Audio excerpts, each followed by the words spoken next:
Hey, good morning. Sorry about the delay. We've both been up since 4 a.m. First off, I won't tell you what we were doing at 4 a.m. before we should have been minding the store.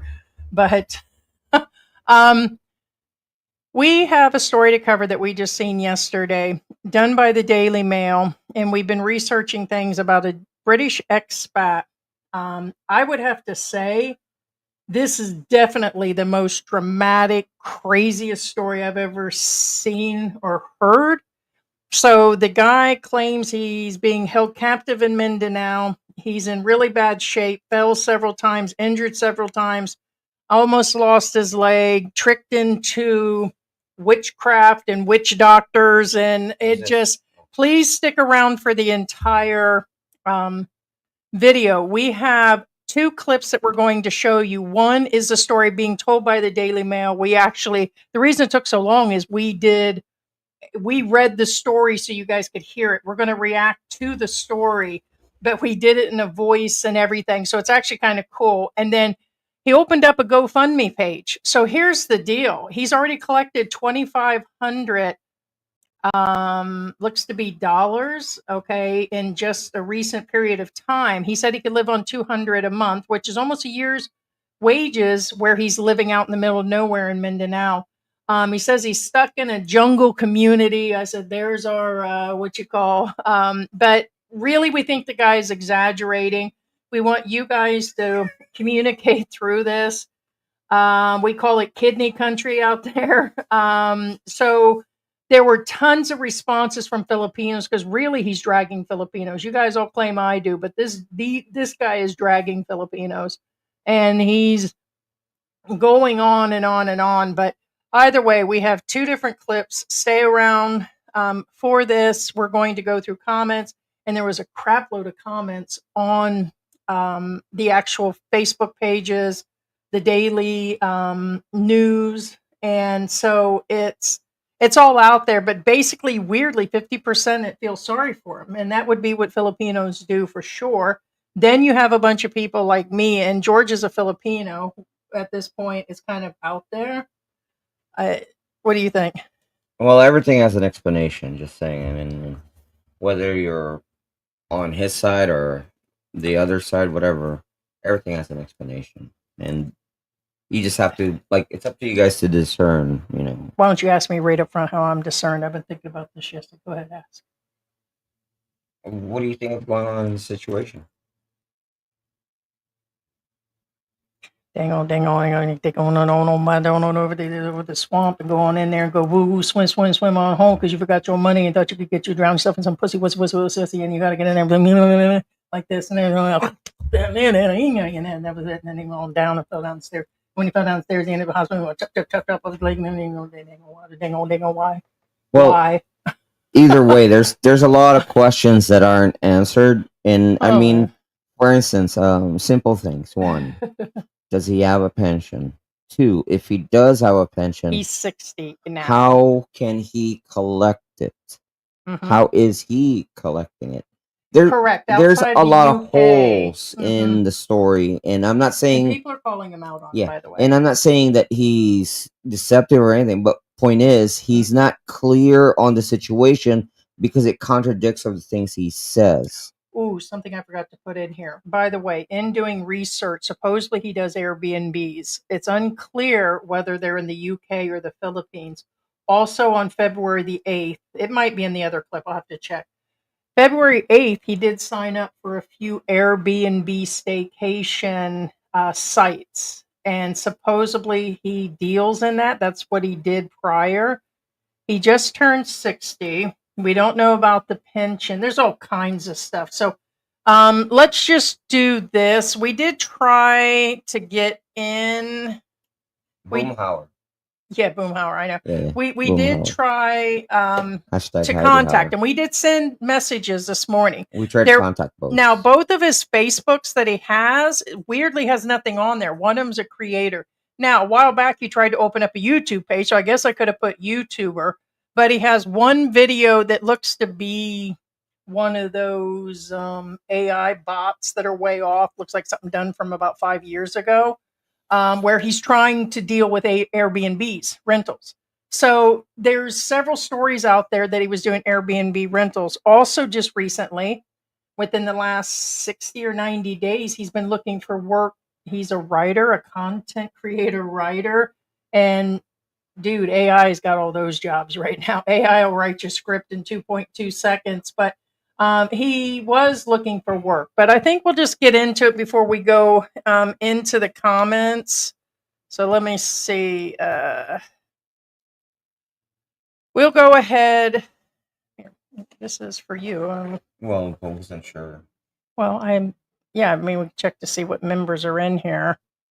Sarah is in the house. Hey, MBM Doggy is in the house. Adam Zod, Discerning. Dash, Harry Walsh, Patriot, Life, and somebody new, somebody named Nevermind. Does that look familiar? Nevermind. Nevermind's been here before. Okay, and Bobby G is in the house. Wolf, So we're going to do the GoFundMe thing last. Let people it would make more sense. Okay. To do the GoFundMe last. Yeah, so we're going to open up what was in the Daily Mail. It was published on the Daily Mail. Okay. I think it's just a few days ago. Was in a British newspaper. It's an exclusive. And it says, I was a high-flying HR boss. Now I'm homeless in the Philippine jungle and fighting for life with a bad foot. British life unravels after being stabbed by girlfriend, infected with mpox, and lured into a botched exorcism as he has been begging the UK for help. A British man's... I just want to say real quick, this is the article being read. This is not, of course, you guys can tell, it's just photos from the article. So that's the opening title, and it's just a read through of the article because it had been a lot harder to read through it during the live because it is about a 15-minute read. So yeah, these are not our words; these are his words and the Daily Mail's author's words. And then the GoFundMe type of page that he has going is actually his words, which is even crazier because honestly, you want my real opinion? He takes zero responsibility. Well, everything is a blame game. For example, just real quick, I'm just going to mention this because he didn't really elaborate. He did say it, but it's kind of subdued. The botched exorcism he's talking about is they tried to exorcise the demons from his infected foot. Yes, this gentleman had tried or attempted to exorcise the infection from his foot. He said people were spitting on him and everything else, but here's the thing. Honestly, in my opinion, I feel sorry for him as a human. The rest of it just goes right out the door. You came here for wussy. You came here to chase tail. You gave up a good job to come and chase tail. You come here and supposedly he allegedly had money till the bills hit him. Then he blames getting beat up by a girl. You know there's two sides of this story, three sides. Sorry, what did he do wrong? And so this is just going to go on and on and on. But all he does is blame that he was scammed, taken, run over, fell down several times in 1 month. He ends up with several diseases. As soon as he gets over the one, he ends up with COVID. When he got over the other one, he ends up with mpox. It just goes on. This story, man, I got an idea for this story, but it gives you an idea. It's just crazy. It's almost... But everything's a blame. He keeps saying this person did that, and it's because of this person. Never once did he said, oh, and then in the very end, he goes, I was very responsible with my money. He said that is the very end of this article. Bullshit! Now, what the hell? When you left and quit your job to go chase a woman, you're a fool, man. You're a fool. Well, like I said, again, regardless of what you think about... I want my shower curtain back. Again, I'm not talking about the girl thing because, again, we don't know the story there. But the fact that this gentleman paid for an exorcism on his foot, remember, nobody's pointing like a weapon at his head to perform this ritual. What he said is he was... Okay, we got to, because that's the mother of another girlfriend. So it goes deep, guys. So just stay with us on this. Okay.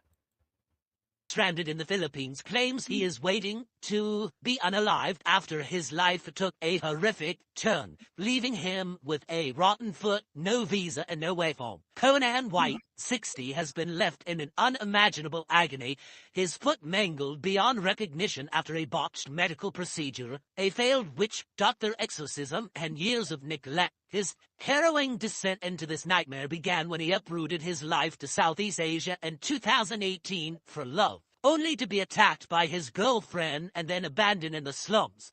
Now, penniless, immobile, and starving, Conan says he is trapped in the jungle hut, held like a prisoner by locals who control the only key to the gate. With his funding nearly depleted and his health rapidly deteriorating, he fears he is only days away from being unalive. It is now. The project that is me is almost over, he said. The desperate...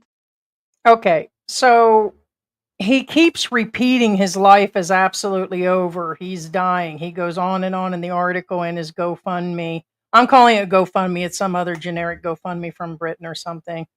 And, you know, why isn't? I'm just going to say it. Sorry if you're British, and then I'm not sorry if you're British. You notice how the last couple expats that have really went down have been British, the ones they keep putting up there. Like, Well, I don't think that's the guy, anything I to think do in the with. diaper was British. And I don't think it's a well, nationality thing, but no, but what I'm saying is they are British, and there's a lot of, you know, well, in Britain they're having a lot of issues too the- with the jobs and the foreigners. So in other words, their country is going through some stuff, so they take a big risk to come over here.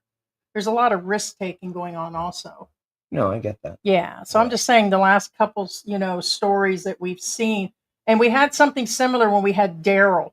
Here's the thing. I'll let you know as this article's going on. The guy has his passport expired a long time ago. He hasn't done immigration a long time, but he blames one of the girlfriends that lied to him over the pandemic. And I'm like, dude, that was 3 years ago. And so did other people call him out. Right now, he's being called out. Filipinos are reaching out to help him. And it's just insane, but it's... Yeah. Now, just real quick, somewhat on topic but off topic. The picture you're looking at is obviously a toilet with a bunch of, you know, empty plastic garbage cans which Filipinos use to store water in. I believe he took this picture just to show that, you know, he has to, you know, use a towel to clean rather than, I don't know. I don't know how this guy cleans himself.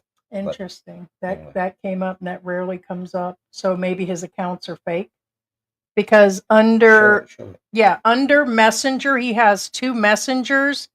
I don't know if you guys can see that. It says beware of scammers. And I've never So had he's that come flagged. up. He's been flagged already as He's scammer. flagged, yeah. So he has 2 accounts. One says he's a creator, and there's nothing posted under any of them. And now he's collecting money on, I mean, now here's the thing, like George said, he could have reported all of this. Is some of it true? I believe so. He was in the hospital. That could have been old COVID photos that he was Yeah. in there for. He's got diabetes. He quit his diabetic medication on top of that. And all of this could have been just him and out of there because of this. But I know along the way, he blames all these women. He blames the Filipinos being... Never once did I hear him say or take any responsibility except for to set up a GoFundMe page to collect the money. Like the one he just said when we before he Wow. paused this video. He claimed that his girlfriend abandoned him in the slums. Okay, so I know it's just a simple statement, but let's analyze the statement. The statement means that you both were living in the slums. Why are you both living in the slums? Are you gonna blame the girl again? That, oh wait, we're living in the slums because of Successful, her. huh?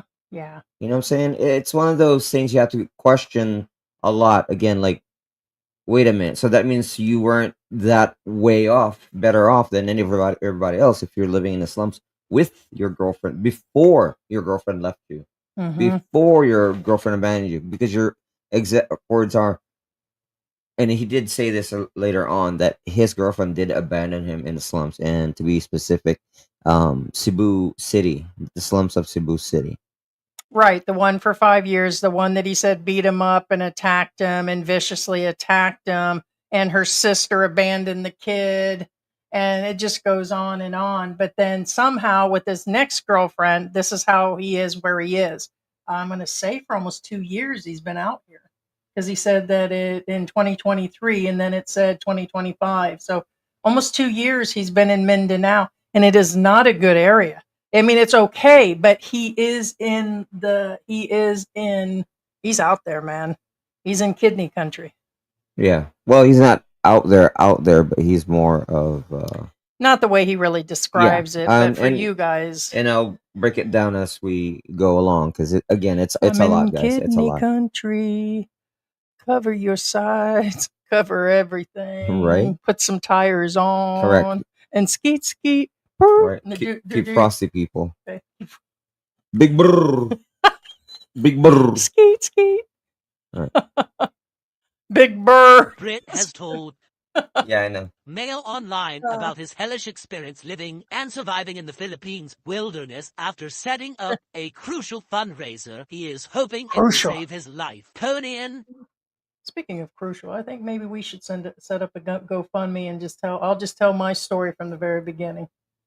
There I was, 3 years old, and I had a high fever of 106, and then I got a little brain damage. And then when I was in my grandma's basement, I trusted my cousin to catch me, and I fall and go boom and crack my head wide open, and I needed 46 stitches, and they could never put them brains back inside of such a perfect melon. And I suffered so deeply, and somehow I ended up in the Philippines with this one. Look at this face. Please send money. Please send money. you Big burr. Eager to return to what was his home in Newbury, Berkshire, UK, is now begging the British Embassy to rescue him from his nightmare as he battles living in a jungle located 17-hour ferry away from civilization with... Okay, so can anybody explain to me why it's a 17-hour ferry? And then when he's telling the story later, he said it was 8 hours to go from his area. I can't figure that out. He tells two different times to the newspaper. The ferry timelines are. From where he's at to Manila, it's a 30 hours, which, okay. I'm just going by process of elimination. However, from his area to Cebu, the reason why I picked Manila and Cebu is because those are your where you have airports that'll fly you off. From Cebu, they'll fly you to Manila. You know what I'm saying? And Manila will fly you to, England. But so from where he's at to Manila, it's 30 hours. From where he's at to Cebu is 8 hours. So I don't know where the... It might be because it says Manila to Batuan. So maybe it is possible. Maybe they stop a bunch. It's 30 hours. Okay. Not 18. Not 18. That's why I said the 18. I thought it was way too long. The 18 or 13 is... I think he said 18 though. No, he said 17. 17. Okay, yeah, he's 17. That's what I'm saying. But he did change it to 8. The time is off. That's what I'm getting. Big burr. Oh, there it is. The certain dash. Big burr. You do that pretty good. But you are from... George did live in California. I'm from the East, yo. San Diego, Chula Vista, represent. Who you representing? I don't know. The big burr. Big burr. I represent what do you call that? Toys R Us. I'm a Toys R Us kid. Okay, now this okay, just real quick. Thank you, discerning Dash. I went to Toys R Us a long time ago on my mountain bike. Okay, it's a good ride. It's pretty far. And you know why I went there? To drink Arizona iced tea because it was so rare back then. It's so only certain places had them, and Toys R Us had a vending machine. So I went to Toys R Us just for the Arizona iced tea. I want to let you know, Just a Bill, we're there right now. What do you mean that explains everything, brain damage? No, that he's talking about the guy. No, I said I had brain damage. He's joking. I'm just joking with him. Oh. No, actually, it is true. That is true. When I was 3 years old, I had a high fever, and it was extremely high, like packed in ice. I was in the hospital for like a week, unexplained fever, and it was like literally near the time, like when Pink Floyd does Comfortably Numb. It's exactly the story, and I'm like, wait a minute. But anyways, it did really happen, high fever, all this stuff. But yes, in my grandmother's basement, I did crack my head wide open. And when I had the fever, I had to go to a special school. There were a lot of issues. I had a lot of neurological damage for a while. So, and just like that, that's why they didn't put everything back in, and it shows. It's true. So I'm not responsible for anything I say, nor do I care. Okay. I like not being responsible, and the older I get, I'm really gonna like let it all hang out. You can trust and believe I'm gonna be that 90-year-old sitting here saying, "Come here, can you take that out of your pants a minute, Sonny, and let me see what color it is?" I don't know. No, that there's certain things you can joke about. There's certain things that's like a no. Okay, Yeah. an Now, adult, not get your mind straight. I'm messing around. well, yeah. I mean, if you tell them to whip it out, you go like birdie, birdie, birdie, Yeah, birdie, birdie, birdie. birdie, birdie. Anyways, Anyway, it took a lot of recovery. The school was a very special school. Like they had a swimming pool, and it had. That's actually where I'd seen Roots and everything, where they played the movie when it actually came out, and I must have seen that movie a dozen times. It was real. I love that oh, movie. it's one of those Roots. things they play nonstop on the Yeah, they used lobby. to play. No, they didn't play nonstop Roots at the school.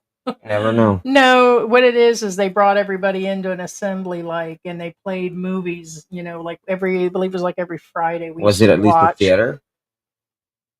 Oh, it was the gymnasium. They always did Yeah. Was it a where we theater? had lunch. Or is it a little Betamax? This is in the 70s, dude. The only thing Betamax is you in this house. Now stop. All right, let's get on with this because I got Hey, lost Foot, smack. the Foreign Office have informed Mail Online that they are aware of his plight. The expat moved to the Philippines in 2018 after he met a woman on Christian dating app. Excited to begin Christian Filipina, by the way. his new life, he gave up his job and quit it as an HR officer to start what he thought was a fresh start in paradise in a Southeast Asian country. But his world quickly come crashing down when he realized he had made a dangerous mistake. Okay, I'm just pausing it real quick on this photo. Pay attention. There's a car and a motorcycle. Okay, Yeah, because he talks it'll about he's out in the it'll middle of the jungle, out in the it'll middle of come into nowhere, play. Yeah, later on. Yeah.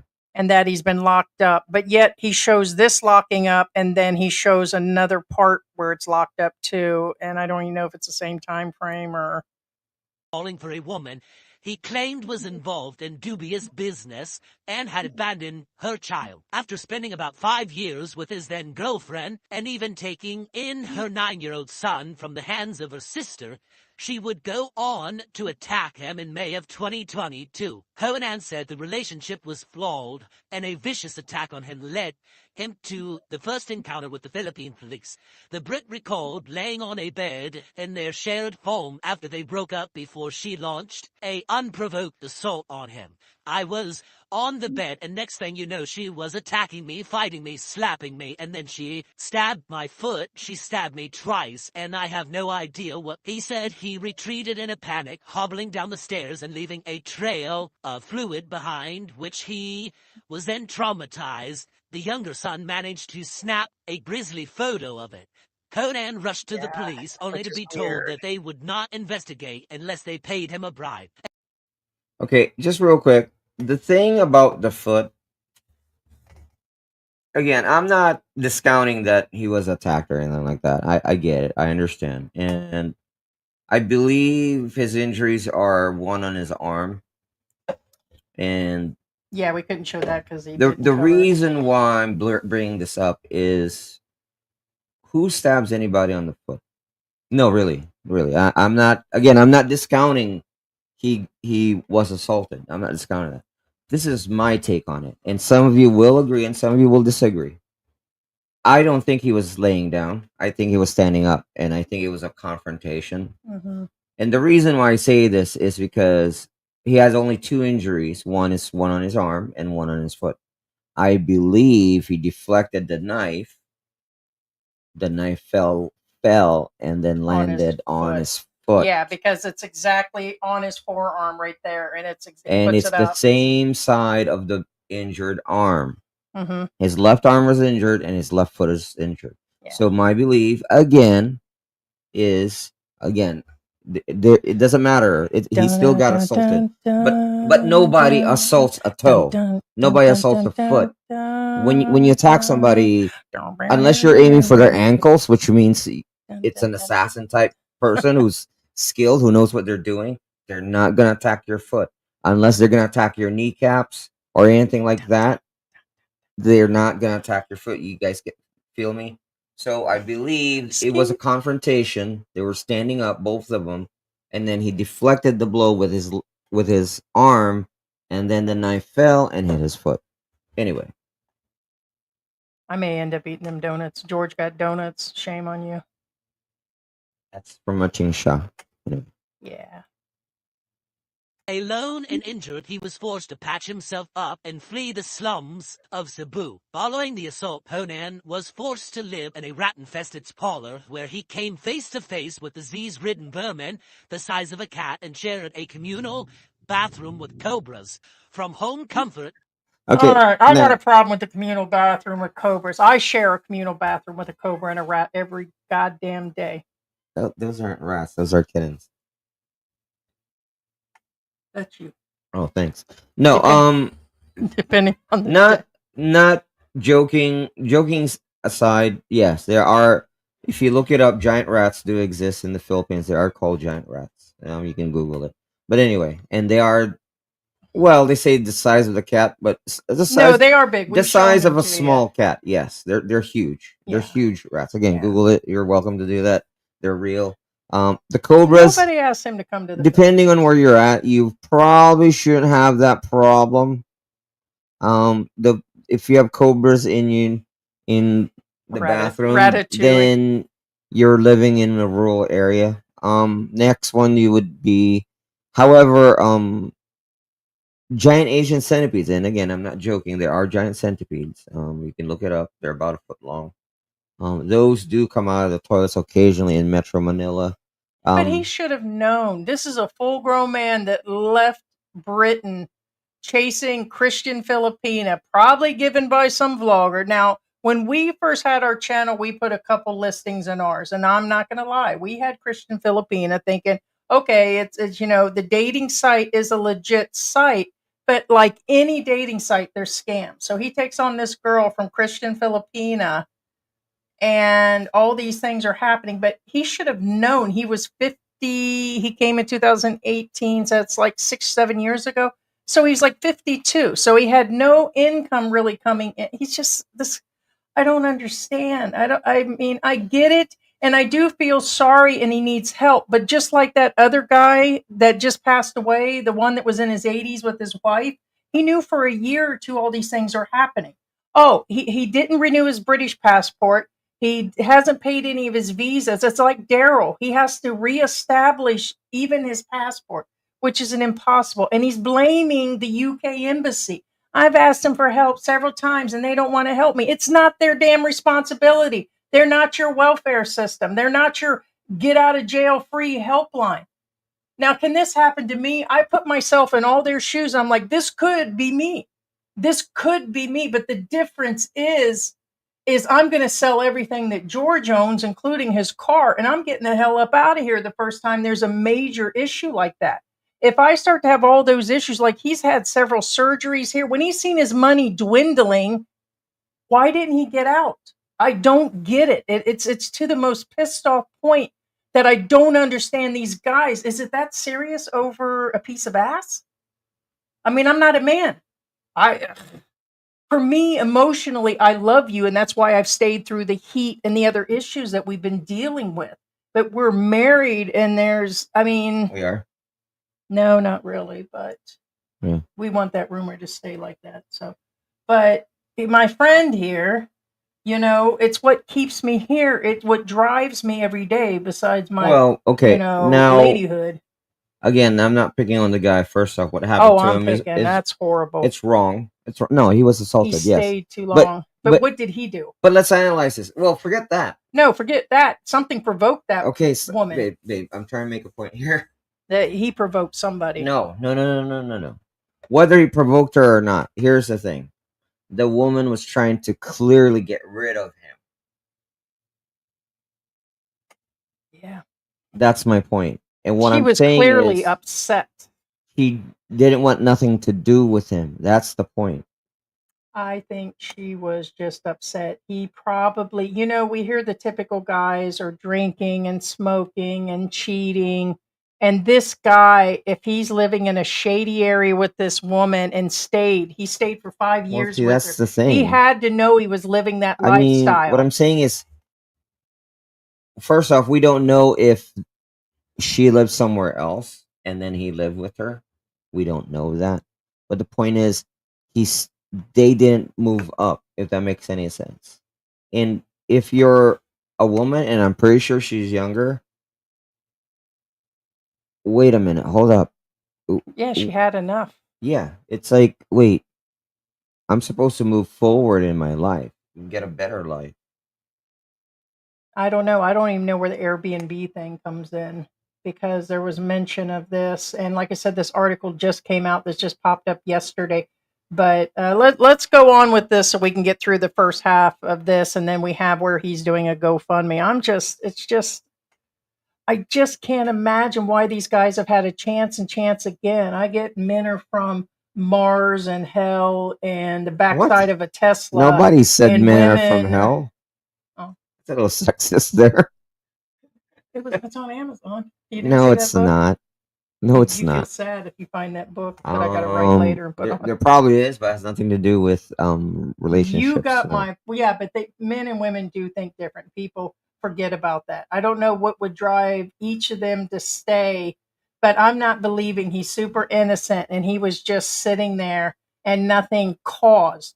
A woman is provoked just like a man is. And if it really upset a Filipina, she just didn't randomly sit there on her phone and say, you know what, I'm just going to No, I'm just going that's to. what I'm there had to saying. be a build That up of was something.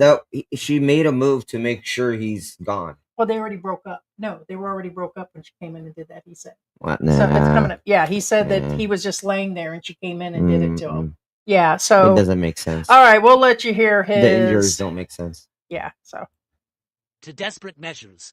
His bed, merely 2 wooden pallets topped with a single duvet and a child's pillow, was where Conan attempted to rest and recover from his attack. The toilet is shared by dozens of other poverty strict Filipinos. Yeah, Their he said Conan was that he bitten by left a the rat house and after that. contracted mpox. But although it seemed as So he said after that he was injured from her, he left and just went and lived somewhere. And then he said that because of the rats, he then caught mpox. So at this point, he's caught something. Mpox, huh? Isn't that funny? They just had an mpox outbreak recently, but yet he got it a few years ago. Okay, so no. It's a resurgence. No, I got that for the most part, but to me, it's just weird that it was added to a story. No.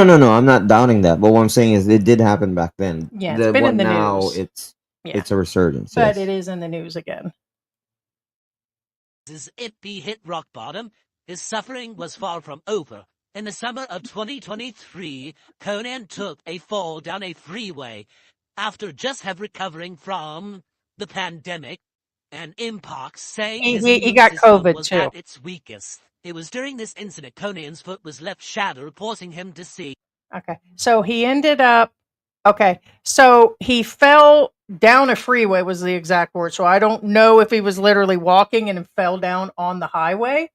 But he then said his immune system was at its weakest and he ended up getting COVID and went through recovering from COVID, which drained his money. Then he said he had mpox, which drained more of his money. So I just want to let you know that he's had everything.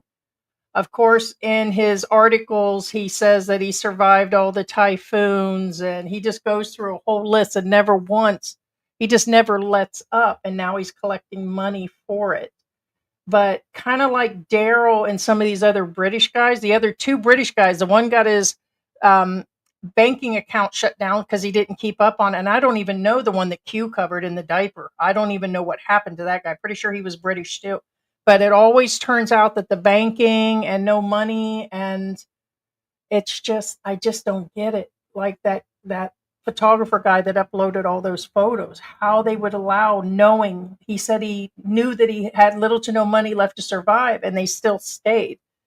But if he goes back to Britain now, what is he going to do? There is no plan like Daryl. What happened to Daryl when he got back to Britain? We followed that story forever. There's still the interview on our page where he came in and talked. He claimed that his wife over and over and over again sold his house that he had bought and his items and spent up his money, gave it away to a school teacher. All this stuff went on with him. By the time he got all of his stuff and somebody paid for his ticket, then they had to pay the back fees, but he still had his passport. This guy needs a passport. Then all of a sudden he turns around and he, you know, he's going to owe all this money. And can he work something out? Sure. But now you'll hear him saying a little bit that he can't even pick up a pencil and too many websites to go to. And I don't, so everything in my point of view is a pity party. And there's got to be a Filipino willing to help him. And it sounds like they are, but everybody that's helping him, he keeps putting down. Now he's sitting in this compound, still living there. And he just talked to one of the bigger newspapers over there in Britain, telling all this stuff. It's on every Facebook forum. Where do you think these Filipinos live on day and night? Facebook.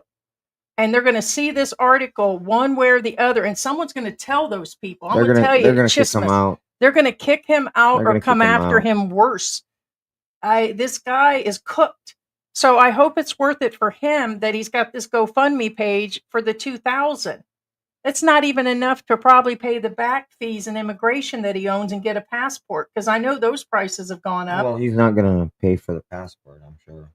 Or he's not going to pay now, for the immigration. If he can, well, according to, well, he's got to get out. And I'm not believing that immigration and them wouldn't have helped at this point. He will go on that he's been bribed and all these things are happening and no one will, he tried to get arrested and all that. I'm just not buying any of this. Yeah, and again, of course, if I even look at somebody wrong at the mall, my butt's going down. Trust and believe that stuff. I can't believe he can't get himself arrested. That's what he said. He said he tried, but then they wanted money or something. And I'm like, and all of this can be avoided if you have the proper insurance. And for all your insurance need, there's Michael Onstad.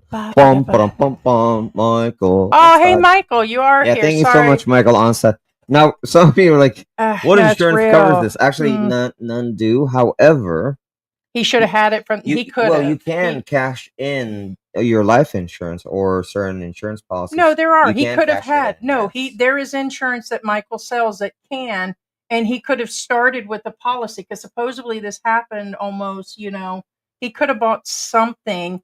And then when it all started going bad, Michael has this insurance that will actually help him along to get him back. There are people that are willing to help, but he's got to be a little bit more like, he's got to have a plan. You know me, I'm going to be like, okay, I'm doing this, this, and that. And I've been to the embassy physically and I've done this and whatever. And he's saying it's too much paperwork. And I'm like, dude, you're going to have to do something. You can't just, and I know with my lupus, ask George, he had to get me pain pills this morning. So I've been extremely in pain and it's been hard for me to move. But every day I find a way, even as sick as I've been, I get up and I do things.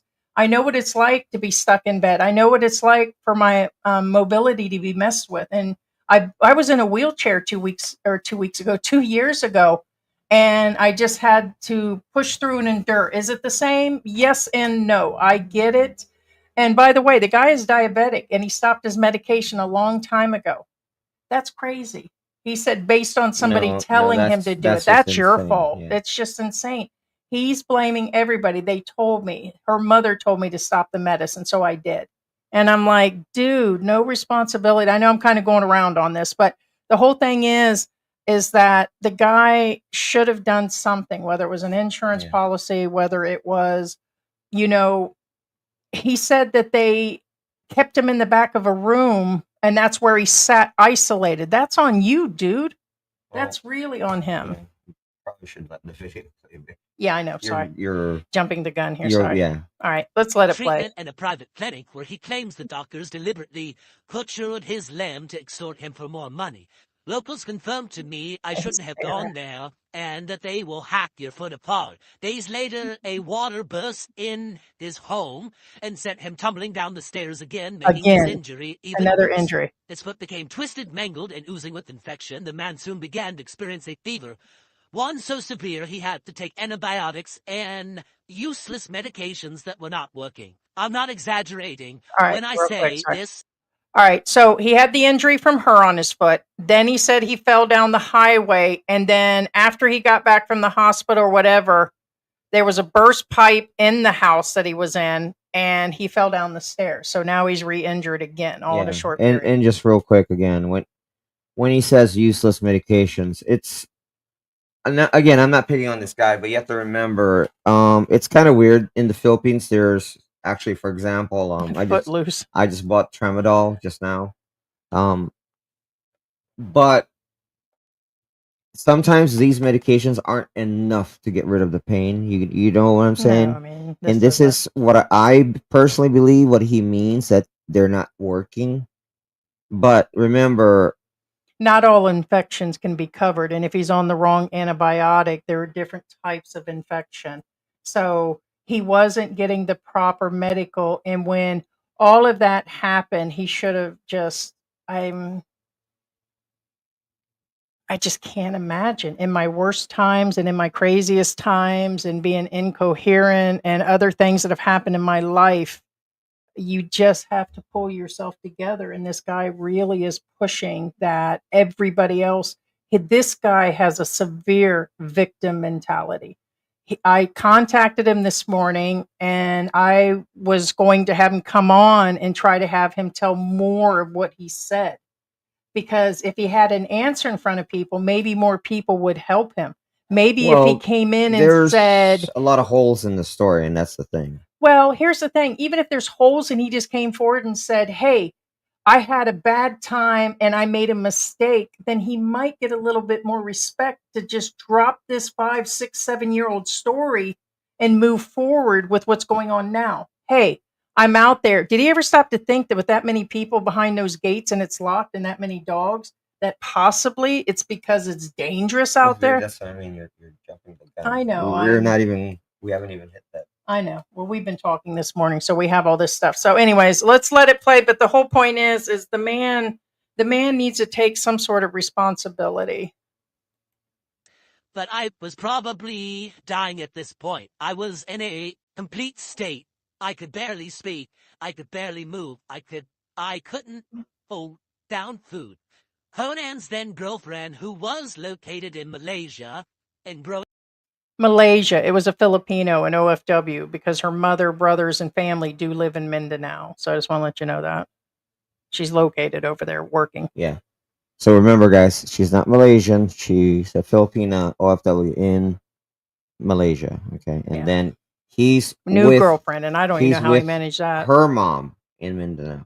I'm not even sure how he managed to get another girlfriend. The whole time he claims he was sick and broke down, and somehow he got a girlfriend on top of it. Well, I don't think he was 100% sick and hobbling the whole time. Yeah, like you said. I mean, no offense to the guy, I don't think that was his situation. increasingly concerned for his well-being, said he immediately needed to go to the hospital. Her brothers in the Philippines took an 8-hour ferry from Mindanao to Cebu to bring him back to the Philippine islands so he could be seen at the city hospital. But when you go to the hospital here, you don't get much help, Conan said. You have to have someone with you. You have to have someone help. They have to stay with you in the hospital and sleep in a chair next to you. The ones who dress you and get your medicine, the nurses. Yeah, you need your own nurse, family, well, kids. You need a runner. You call them runners. So that's what he's explaining to the newspaper. Is he was also, in my opinion, still complaining. But he did have somebody, though. Which appeared to be his stepson, because it appeared to be a young kid with him, or so there is somebody that's with him. They didn't, abandon the guy. There was somebody with him. Yeah, it believes to be the first 5-year girlfriend's kid, because he said there was a son that was around. So he arrived back home. He quickly realized his foot was not in any better state, and he was again rushed to the hospital. Hey, Curtis. Conan claimed the doctors did not even look at his foot. Instead, they charged him a hefty fee and consultation fee and gave him antibiotics. Not able to return home and care for himself, the desperate and sick. He kept claiming over and over again that nobody here wanted to do anything. Not at any of the hospitals. They didn't want to help. And at one point, he claims that he went back to the hospital and they just glazed at it, his foot, gazed at it, and then just gave antibiotics again. Nobody did nothing. Nobody helped. Nobody wants to help me. Everybody wants to chop my foot off, is what he'll repeat over and over again. I'm dying. They want to chop my foot off. it's starting to seem like he also needed a psychiatrist at some point. He was probably going through depression with the pain and being isolated and couldn't walk. And it does happen. It really Shutting does. from the Sky, it's not a YouTube channel. So No, this is this is from the Daily Mail. the Daily. Yes, And we keep repeating that. the U.S. or the UK embassy is aware of his situation over and over again. It is not their responsibility. There is several news articles, but the biggest one came from his own country. And there's tons of it now being posted on Facebook. And It's from the Daily Mail, guys. yeah, so this is a 60-year-old British expat that is blaming everything and now got a GoFundMe page to collect money from people based on all of this. So he's really putting out one hell of a story, and he caused a lot of this on his own. Now, also, I feel for the guy. Karma, yeah. What I'm saying is, I mean, he probably did something, and the fact he quit a job just to go for a woman and stay with her 5 years and said she was dodgy. You must have known in 5 years she was dodgy. What type of dealer was she? What type of whatever? they still haven't gone through that. Oh, either. okay. But anyway, Hey, Cookie. the thing is, when he says they didn't want to do anything in the hospitals, for those of you who are regular viewers of us, I've always said this. Not all hospitals are the same. They have different levels.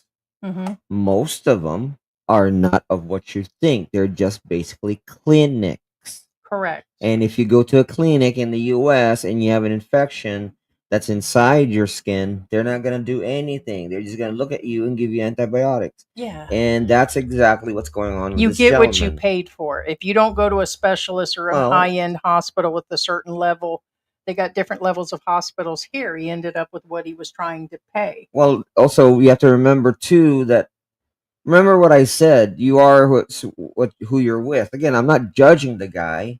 But, for example, when he's in the Cebu slums, what kind of hospitals do you think are there? They're going to be the clinic types, not the surgery types, not the trauma types. And understand that he quit his medication as diabetic. So when I look at his foot, I can see he's got a circulation problem because his toenails are getting thicker. And he probably caused some of his own issues, infection. He probably had like thrombosis or something going on in the circulation of his legs, which doesn't help the healing. He's not healing because he's a diabetic. And just like Mark Thornton, he quit a lot of his medications and then he passed away. And just within the last month or so, his widow explained how she went through and explained how he barely fit into the ambulance. Everything we said, it came to pass, and she was telling the same thing that we told when it all happened, that he barely fit into the ambulance. It took an hour or so to get there. They couldn't get him off the floor. A bunch of people had to carry him down the stairs, and what she went through. And this will happen here. In certain areas, you're just not going to get the proper care. And again, you have to take that full responsibility. So when Conan left Great Britain, I call it Great Britain too, did he actually stop to realize you're going to be living in the wild, wild west? When you leave to come to live here, and that is your choice as an adult, can you live without medical? Do you have enough medical knowledge, and are you taking precautions to take better care of your health in order to live over here? Most Filipinos eat an aspirin and deal with their own medical. Now, a doctor's visit, some blood work and all that is all under $50, $60, give or take, depending on the blood work. Now, when you get into x-rays and all that, of course, it goes up. There's big hospitals here in our area. Self-pay is where I'm at, but I've accepted that, hey, I'm going to have to deal with an aspirin. I'm going to have to do my own therapy. I'm going to have to do, which I do on a daily basis with my legs and walking and moving. If you guys can't deal with that, then a lot of these people that are coming here have medical issues and stop medications, and I don't get that. They're like, oh, I'm eating healthy, but what you guys don't realize, a lot of the foods here in the Philippines have more oil, more sugar, more problems. So anyways, that's where I'm at. But I don't get it. Okay, and like I was saying, he was in the slums of Cebu, and those hospitals there are just clinics. They're not going to have a trauma center there. Second, he went to what he's saying now. He went to Mindanao in Balay, Butuan, okay, which is very rural, very provincial. Yeah, And again, Canyondoro, and, Davao City. and guess what? You're not gonna get the same hospitals either. You know. I don't know why. So when he says they don't do anything, of course they're not, because they're not qualified. They're not gonna do surgery on you, first off, because, well, two reasons. One, they can't do it. Two, you can't afford it. Yeah. And the rent that he was paying out there is about 3,000 pesos. He said he was paying about $1 or £1.70 or almost £2, give or take, is probably about $60 or 3,000 pesos. You can find a slum area for those 3,000 pesos. And something tells me if he was living in the slums with his girlfriend, there was an option to move. I think he was trying to get away with some cheap stuff, but these are things he could answer. Again, I sent messages early AM, and so did I expect to hear from him? No, but supposedly he's looking for help. He left a reach out on his GoFundMe page. I was kind of hoping that he could answer some of these if he was really looking for help, like Daryl. He manned up and came forward and told us his story. You know what I mean? He came in and he said, hey, and he did get a lot of help after appearing on the show. Of course, yeah. And, the same here. I'm not expecting like I said, there's a lot of holes, and I'm not saying and in a bad honestly, way. I'm willing, if he does see this, because I'm sure this will get back to him. A lot of people reach out after we've covered him. If he gets a hold of us, we will do everything in our power. Yeah, and it would be nice for him to fill in those holes. We'll, make contact. We have, internet sources. He's got more money coming in now. So he's got a whole new set of money. I did see somebody that's looking to get his passport. Also another thing. He's working on his passport. He's getting money on his GoFundMe. He's up to how is he getting the money if he's locked up? How's he getting to a bank? How's he getting his monthly money now? That's why there's a car there. So he's saying he's that's what I was getting at. Let's. Yeah. Okay. So we're jumping the gun again. Yeah. All right. Man went to stay with his girlfriend's mother, where in all turned out of events he was left bedbound for a year there due to her neglect. It was a horrible time. It was very traumatizing, Conan said. The mother's neglect.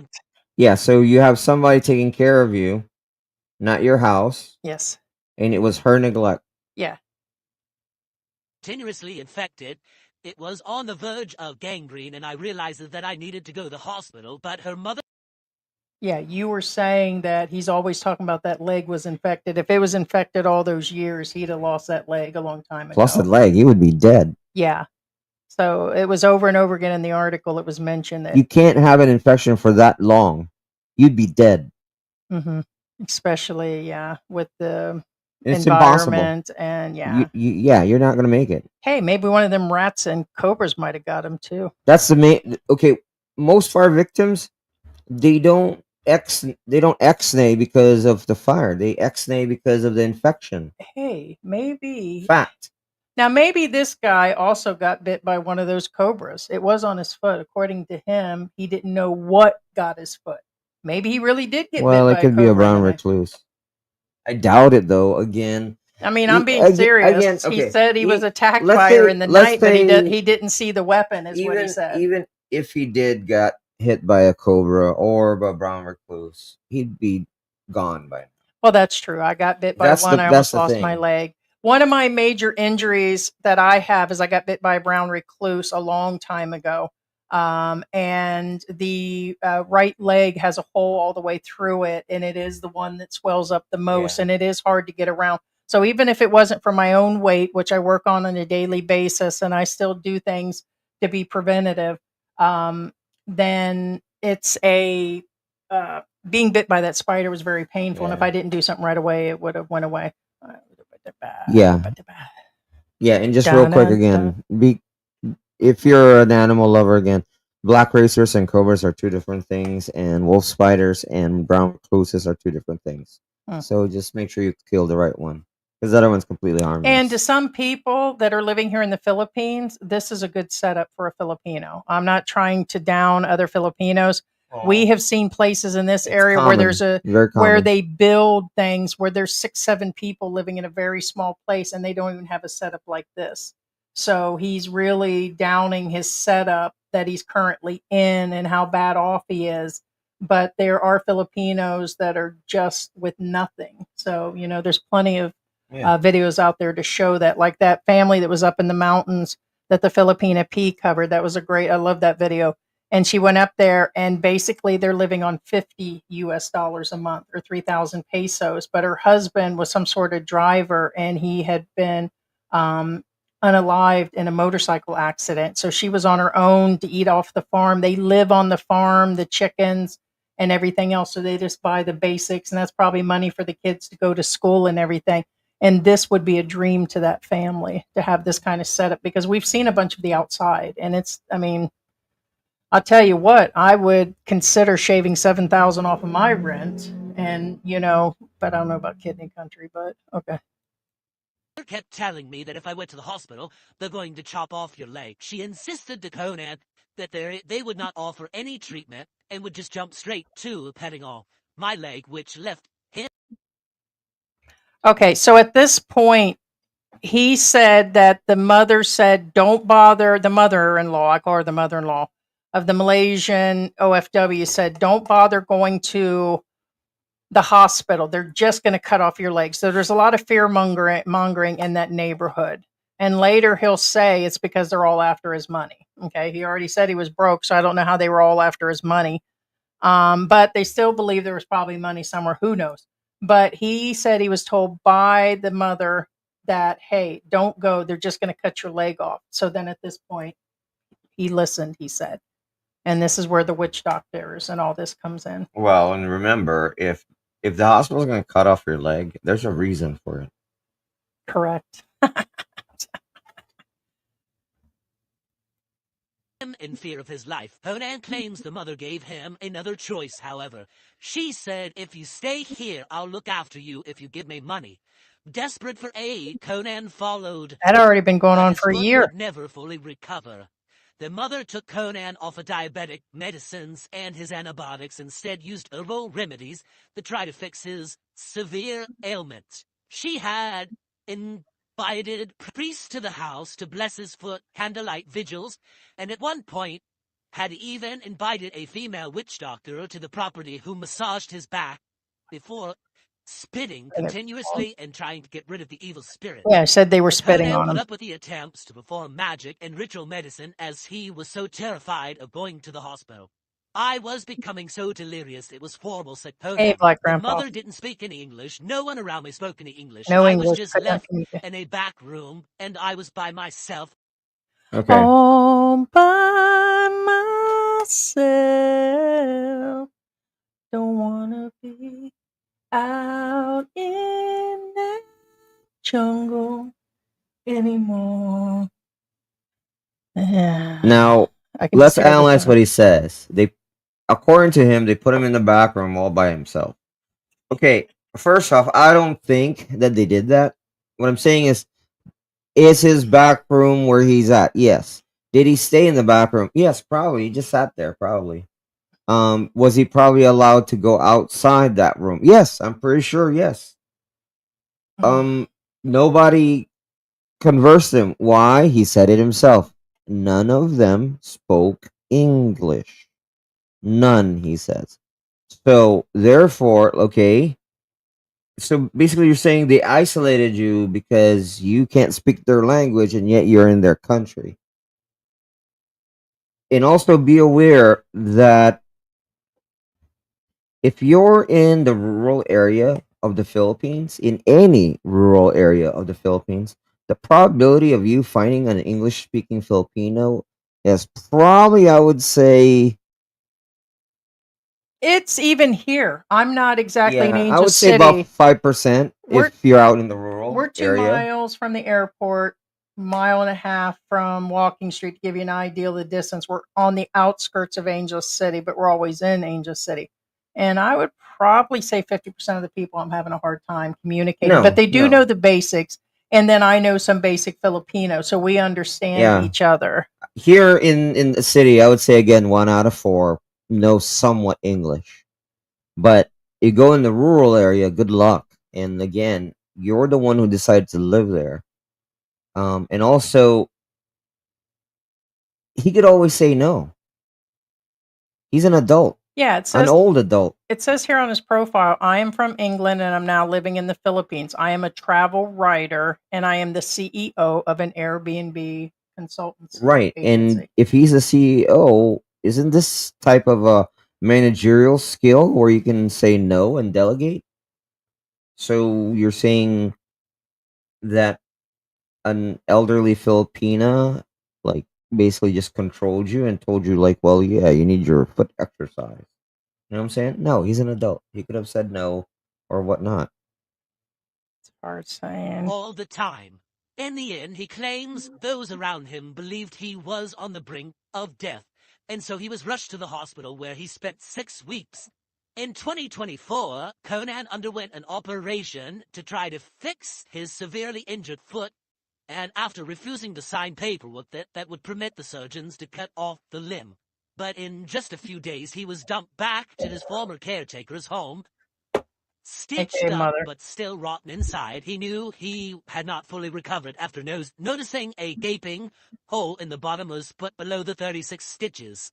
Hungry, exhausted, and desperate for medicine, Conan was fed a supposedly magic concoction of coconut flowers, which the mother paid 10 British pounds of 500 the money she pesos. gained off of him, who sliced them down from a special tree. The So it costs concoction was 500 also pesos a rubbed day's wages. into the wounds of his feet, as he was promised this practice would heal them. And after being confined to his bed for an entire year, he was still waiting for a miracle. In January of 2025, Conan was moved to a tiny, crumbling hut deep in the isolated jungles of Mindanao where he had been living. The Or small even further. shed-like outhouse is located within a community that has no more than 100 people and only 20 buildings. And to this day, he mostly was unable to walk, and he feels like a prisoner with no financial resources to get back home. People here don't speak English. I don't speak Filipino, so I've been isolated here for over a year, and I have recently come to know my girlfriend from Malaysia has now got a new boyfriend. Conan eats just one Surprise! meal a day, usually consisting of thin, watery stew of tuna and crackers that cost him 42 pesos, which is above $1. He has no other option with the little money that he has managed to preserve is rapidly drying up. The wooden shack that he calls home is seen in these images, surrounded by thick jungle shrubbery, and is guarded by at least 6 dogs. I just can't get out, he says. The people who run this place have the keys. We have a thought about the 6 dogs, the locking down. That means if there are 6 dogs and keys locking the area, then there's danger. There's Yeah, the definitely walls and the dogs are not there to keep him in. that's yeah. I know that he feels that way, or maybe he's aware that's not how it is. He's just doing this for drama. But it's common sense. Again, the walls and the dogs are there for security, not to keep him in. He's not a prisoner. I highly doubt it. Yeah. I mean, obviously, he's still getting his money. And again, that's why I said there's holes in the story where I wish that And he would show up and say, "Hey, this is how I get my money. This is." yeah. So I'm curious on everything else, but now with this GoFundMe, he's just as dramatic in his GoFundMe. He really places blame in this. It's a direct statement. The next video coming up. So let us play this through and then play the next one, and then we'll go through your comments. To the gate. I Witch can't doctor. get in, and No, they a won't give it witch to me, doctor. and they won't even tell me Lung why. healer. According to Conan, he is now a prisoner in the jungle residence, where he is left with nothing but his thoughts as company. He believes the locals are keeping him locked there for his money. They claim he is too sick to leave. To They won't let escape the me hidden out. shack, Conan must cross a rickety bamboo bridge that crosses over a Rickety. river filled with snakes and sharp rubble. It is Okay, now just real quick again. First off, I don't understand why he says that they're keeping us for money, because it, to me, it looks like that the people Are around there helping him. they're helping him, and to me, it looks like the people who are helping him have more money than he does. Yeah, I there's mean, cars there's and cars bikes and and bikes, and you have to remember again, he's not living in the jungle as he says. He's in the provincial area. Big difference. They're not gonna have a car in the jungle. They'll probably have a motorcycle, but not a tricycle. You know what I'm saying? But and I bet you they're giving him food, even if it is rice and other things. He's no, showing I'm he's sure. eating literal in the bowl is tuna, fish and water and crackers. And I'm not believing that there's nobody that's willing to help. So it's yeah. So it's kind of Is even feared by the locals for being so dangerously unstable. The bamboo handle shakes and creaks when. Oh, that's what I was getting at. Okay, now he's talking about this little tiny tulay or bridge. It's a footbridge. It's not a real bridge. So there's a gorge. I don't think it's as deep as he says it is. He says it's 100 feet deep. I don't think it is. It's probably like my guess, probably 15, 20 feet, something like that, which is common. I mean, if you're in the rural area, you're gonna come across these. Um, I mean, me and Heidi came across him. She didn't see him because we were driving, but I saw him on the side. My point is, it's very common that Filipino will make a handmade footbridge across these gorges, and his words are they're filled with snakes. Like you're imagining, like Indiana Jones. that's what I was. No, is there a snake or two there? Maybe. That was his. You know what I'm saying? But they're not like and the Indiana mind plays Jones. tricks. So you I know think what when I'm he was saying? telling this story, I really think it was over exaggerated. I mean, I think we all do. Well, when we tell okay. some stories, retelling. That's them, but another thing. Let's say it's not an exaggeration what he's saying. Let's say everything he's saying is real. why did he stay so long? Well, it's not that. Why didn't he go work on Walking Street? I think if he honestly believes that everything he's saying is true, he could be literally medically delusional. Medically. Or why didn't he go home? What I'm saying is he could have a real infection. He's probably literally delirious. Well, according to him, the majority of this started like 3 years ago. That's Why he another didn't problem get I any have with help. the story. The story started in 2022, and everything's still connected for some strange reason. Everything's still connected. You know what I'm saying? Mm-hmm. His foot that was attacked, which is weird. But anyway, Yeah. You walk across it, it's muddy and it's bad, and then you go up about 100 feet and it's broken concrete is just a bunch of stones. The mother lives on the other side of Broken this concrete, bridge, just stone. now almost completely out of money and becoming increasingly prone to infections due to the open wound. Conan believes that his project is almost over.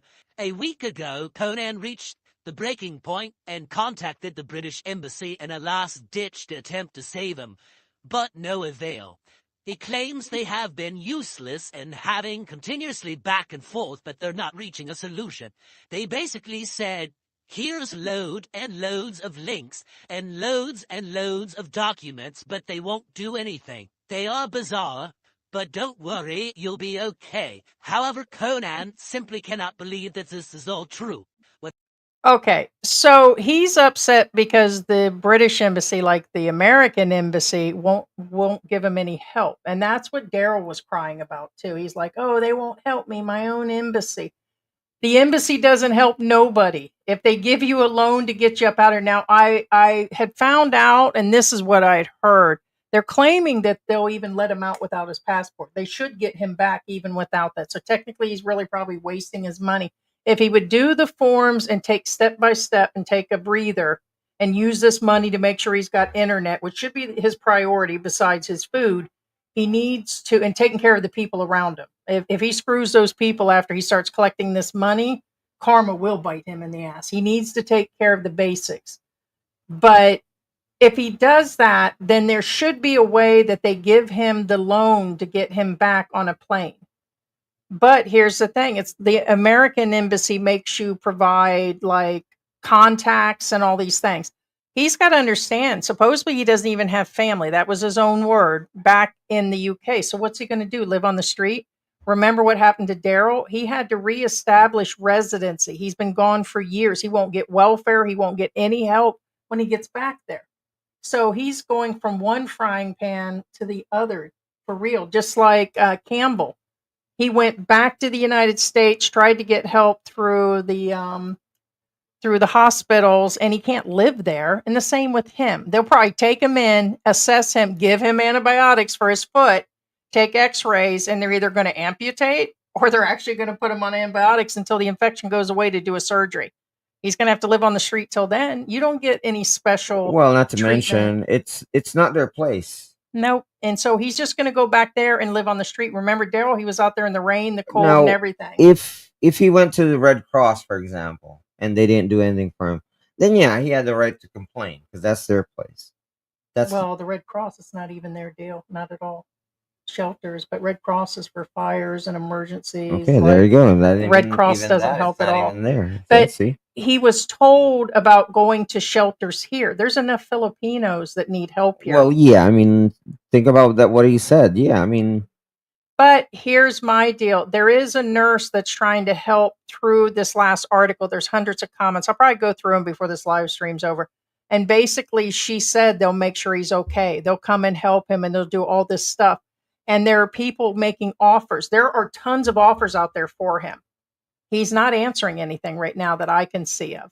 And so he probably just wants the money, in my opinion. And if the money's pouring in, he's not going to stop collecting that money. So I'm sure the embassy will get him back if he goes through that.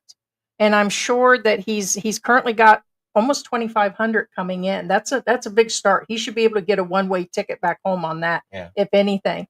There was something else. She said that the nursing group said they would come and help him, and they're making all kinds of offers to help him with his visas, and they said they'll do the work. And I believe this. I believe the Filipinos will come and help him. You know, I don't get. No, actually, I believe they've been helping. I do too. So yeah, let's. Yeah, but real quick, before we stray too far, he says, George, if there are rats, wouldn't it be common for snakes to be in the company? Now, first off, I'm very well versed with snakes and rats. Yeah. Usually, when I was in Mexico, at one point in time, and several times in Mexico, that I was in the company of snakes within literally stone throws, actually hitting distance. And we're talking about like 30, 20, 50 snakes at a time. So am I afraid of snakes? No, because I've experienced like rattlers and everything like that. So what I'm getting at is, in Mexico, yes, at one point in time, I was literally in the middle of a field of snakes, literally. But it's still not. That's extreme, just so you know. That's extreme. It's still not gonna be filled with snakes. You know what I'm saying? It's still not Indiana Jones type of gorge. What I'm saying is, I was literally in the middle of their feeding ground, which is the wheat fields. And yes, that's where the rats are.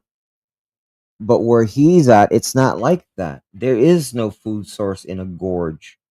The rats aren't gonna be in that gorge. You follow me? Yeah. That's a different story, by the way. The one where he's in the gorge at is in Malaybalay. The ones where the rats, I believe, is in Cebu. There's rats and snakes in my head right now fighting. Now, are they rats in Malaybalay? Yeah, of course, I'm sure. But they're not going to be in the gorge where the snakes are, if that makes any sense. I mean, obviously, they'll be eliminated right away. You follow? Follow the food chain, bro. Follow the food chain. You can't have a food chain if the food chain's cut off. So anyway. Huh. Okay. Yeah. Still fighting in my head. Fighting in my head. The snakes in. Yeah, it's that song. Yeah. Without any money and no ability to walk or communicate with those around him, he feels hopeless and trapped in an unescaped prison while he is on the brink of death. I'm literally looking at living in a jungle. I can barely walk, and the embassy wants me to live in a shelter for 2 or 3 months if they can't get me one. But how am I meant to survive? There's a list of things that I've got to do. I've got to go to various apartments, file various paperwork. I'm in the middle of the jungle, miles away from anything, but nobody can help. I mean, what is even the point? I just feel like I'm just prolonging my life to just die. Now, I want to let you know, it's the same as Daryl. He had zero plan. He was literally out there starving. Meantime, there was some other guy in the background. I still believe that was the wife's boyfriend of his son or something. Daryl had some other people that were around. We believe it was exes of hers or something. Who knows? But in this case, everything is just, how could I, or how could I this, or how could I that? And it's, I don't know, it's just weird the statement. He's got to take that step, and he doesn't have any plans. There's zero plans for everything. He has no plan, but now he's collecting money. He didn't even tell people why he's collecting money. All he did in this up and coming video, and I'm going to let the next video play through. All he did was go on, and he never said, "Hey, I'm going to use it to do this, and this is my plan. I've got to go and pay off my visa, or pay my back fees and everything." So, yeah. Desperate to find a way back to civilization, Conan has even approached the police and tried to get himself arrested and deported to a deportation center. He admitted he had overstayed his visa after his ex-girlfriend allegedly lied to him about there being an amnesty during COVID-19 pandemic. And there was. So here's the deal. Just like everybody's calling him out now, that was 3 years ago, dude. Amnesty, they did. They allowed people that had overstayed, that had been there for like 6-7 months over, they were allowed to leave. You were told to leave back then. But to not do your due diligence and be ignorant like that and not check it out yourself and rely, I don't count on George for crap. If George says, "Hey, they're doing this, this, and that," I ain't even going to trust George. And we've been together a while. I'm going to check it out myself, and you should. It doesn't matter. You've got to cover. You got to see. Now I'm cover your own gonna ass, man. I'm gonna testify. Ooh, we're gonna get a testimony. When Heidi says that I don't listen to George, trust me, she doesn't. And guess what? In the end, I said, "I told you so." Yeah.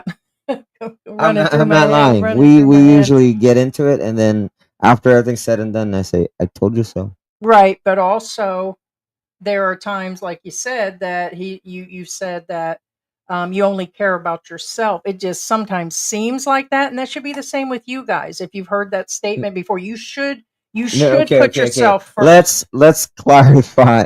Well, it's not like that either.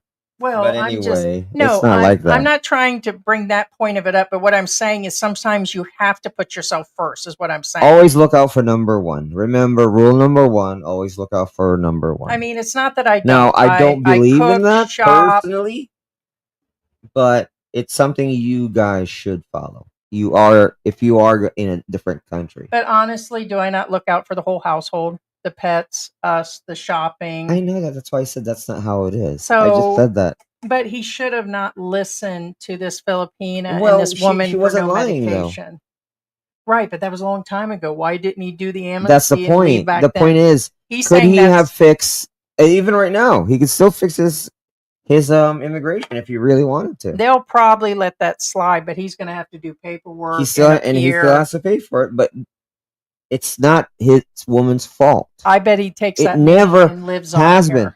I even tell Heidi when I was in the U.S. You think I had somebody take care of my paperwork? You think I had my girlfriend or my wife or whatever do my paperwork? No. No, I do my No, own. I did my and own. He helps. Yeah, I mean, and you know why I did my own?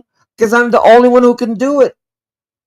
He's the only one who can go to immigration and do his paperwork because he's the one. His girlfriend can't show up. Oh, here's his passport. Da-da, go, done. No, she can't do that. He has to be there. Mm-hmm. So, yeah. But he doesn't have any real action plans. So it's going to be hard with the gaps in his story and the blaming. I would think if he would take that whole story and flip it around and come online anywhere, whether it's Facebook, and say, "Listen, I said a lot of things in those papers and I just want to get home. When I get home, I'm going to get a job. This is what I'm going to do, blah, blah, blah. I'm going to get this." He has no action plan. He has a job. He's the CEO of the Airbnb. I have an action plan inside of my head 24/7, including one on you later. I mean, he's got 100%.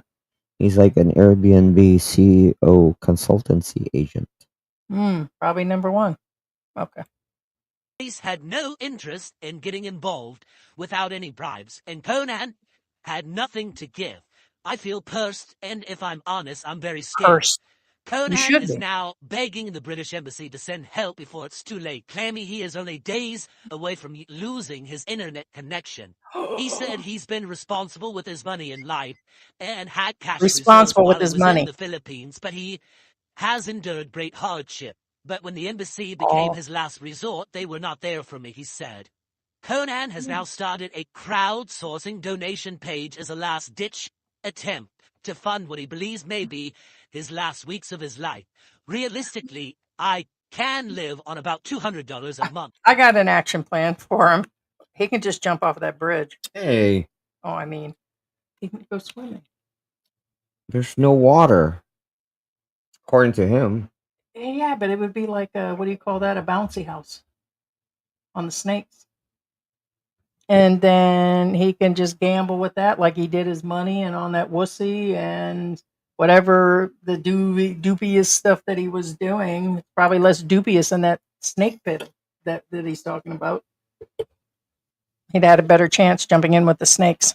It would be pretty basic, but it wouldn't be so bad. But when you haven't got any money, you're screwed. I do hope the crowdsourcing will get me enough money to survive and get back to my hometown in England. All right.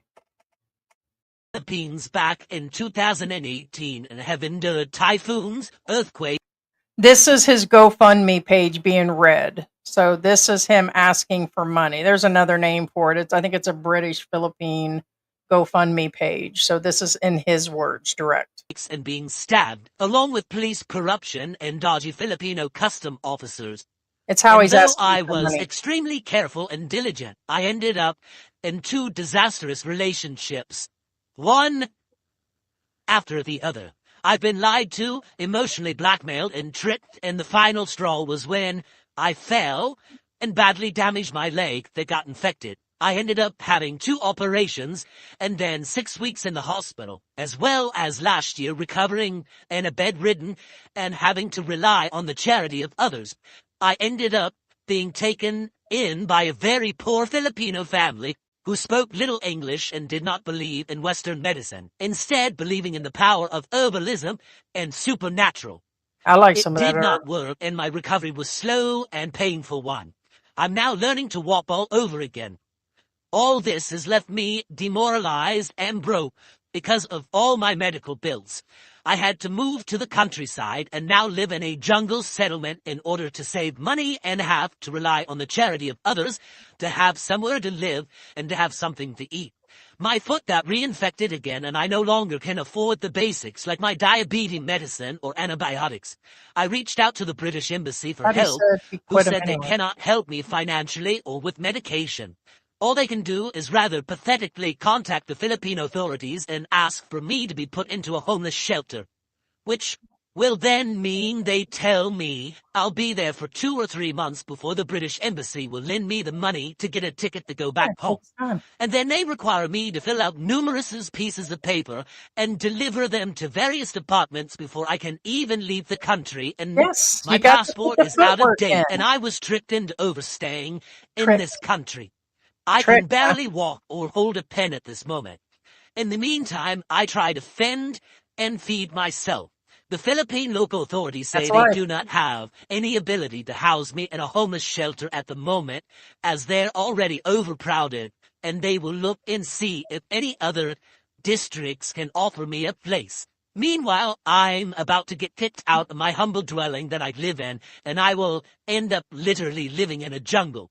I have lived with the shadow of the possibility of losing my leg for the last 18 months, and it is getting too much, and look like I will finally have it happen. So as you can imagine, I'm at my lowest point possible. I lost all my possessions. Any friends I might have turned their back on me. I've even tried to get the local police to arrest me and get me into a detention center, but they say they're not interested. I'm the problem of my British embassy, and unless I will bribe them, they will not get involved. Even if you guys can help me in the smallest way, please address me in your prayers. I think I'm about to have my darkest chapter. Address. Yep, that's it, guys. This is my Go Get Me funding. I've labeled it stupid, foreigner, or was I taken advantage of? By Conan White in Butuan City, Philippines. So that's how he addressed it. Yeah. Stupid. That's his words, not us. So a lot to digest here. I mean, and he's already at 2,500 and he plans to run it another 25 days. So with 2,500, that's a really good start. He Okay. needs to get the F up out of here. Now, here's the thing with the 2,500. In his own words, he says he can live in Mindanao for $200 Yes. a He month. can live right there, right now, he said. His words, not ours. His words. For $200, he can live in Mindanao for 1 month. So just do the simple math. If he already collected 2,500 for his GoFundMe, how long can he live in Mindanao? I don't know. About 3 months with all of his habits he's got. Ooh, dang. Well, again, if he has habits, that's fine. I mean, that's up to him. But point being, did collect a nice hefty amount. 2,500 is nothing to sneeze at. And what is he doing right now? We don't know. We've heard from him. He responded. All right, guys, we have a response from Conan. I'll read it to you now on air. George, I appreciate the interest, but right now I'm finding all this attention highly embarrassing and very humiliating. I managed to crowdsource some money for my medicine and for now my accommodation. So he plans to pay for where he's living. I think too much publicity over this matters will annoy the people around me. Bingo. Yeah, then why Said did you that. contact the Daily Mail, man? You are welcome to voice or cam with me to verify my identity. Yeah. Interesting. Well, and that's the thing. If that's the case, then why did you? We're not the ones who put it out in public. He did. Interesting. And We said that that was bad this is business. worldwide. This is not us It's putting on it out all there. the expat forums right now and It's Facebook. worldwide. Yes. Not just Britain, not just America. It's worldwide. The Daily Mail is read by everybody across the globe. What were some of the questions? He'll probably answer them. Ask him about the Airbnb consultancy, or does it still exist, or does he plan to go I think you home? should send him a link and tell him if he wants to talk about his He wants to story. cam here. He's not coming here. I understand Yeah. that, but we don't want him. Yeah, I know that. I just figured audio. Well, I wouldn't want an audio either. So I would go through the comments, babe. Yeah. All right. So yeah, guys, let us know what you think about this. So Conan's on the phone.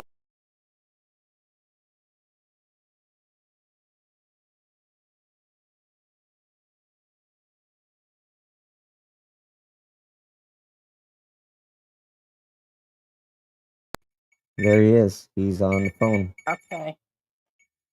But remember, you have to let him know that we're live right now.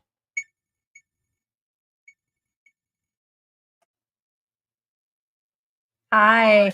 How are you? I want to let you know that I'm currently live right now, or we're recording. Is that okay?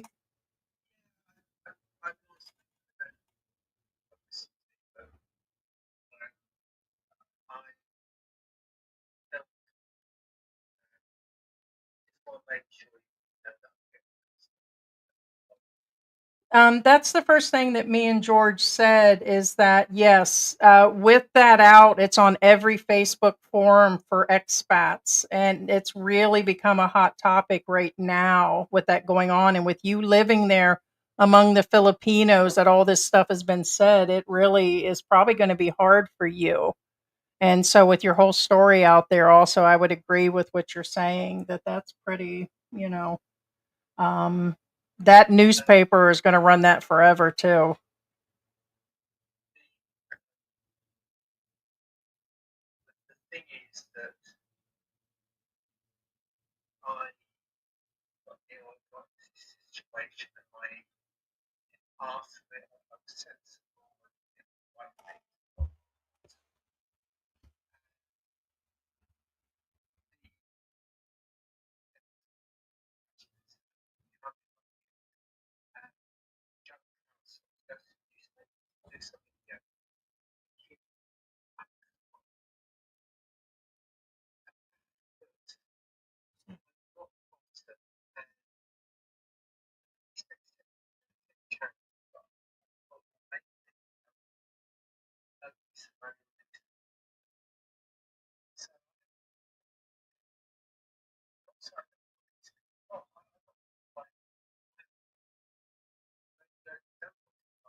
Oh, so you're saying there's family? You have family back home that you?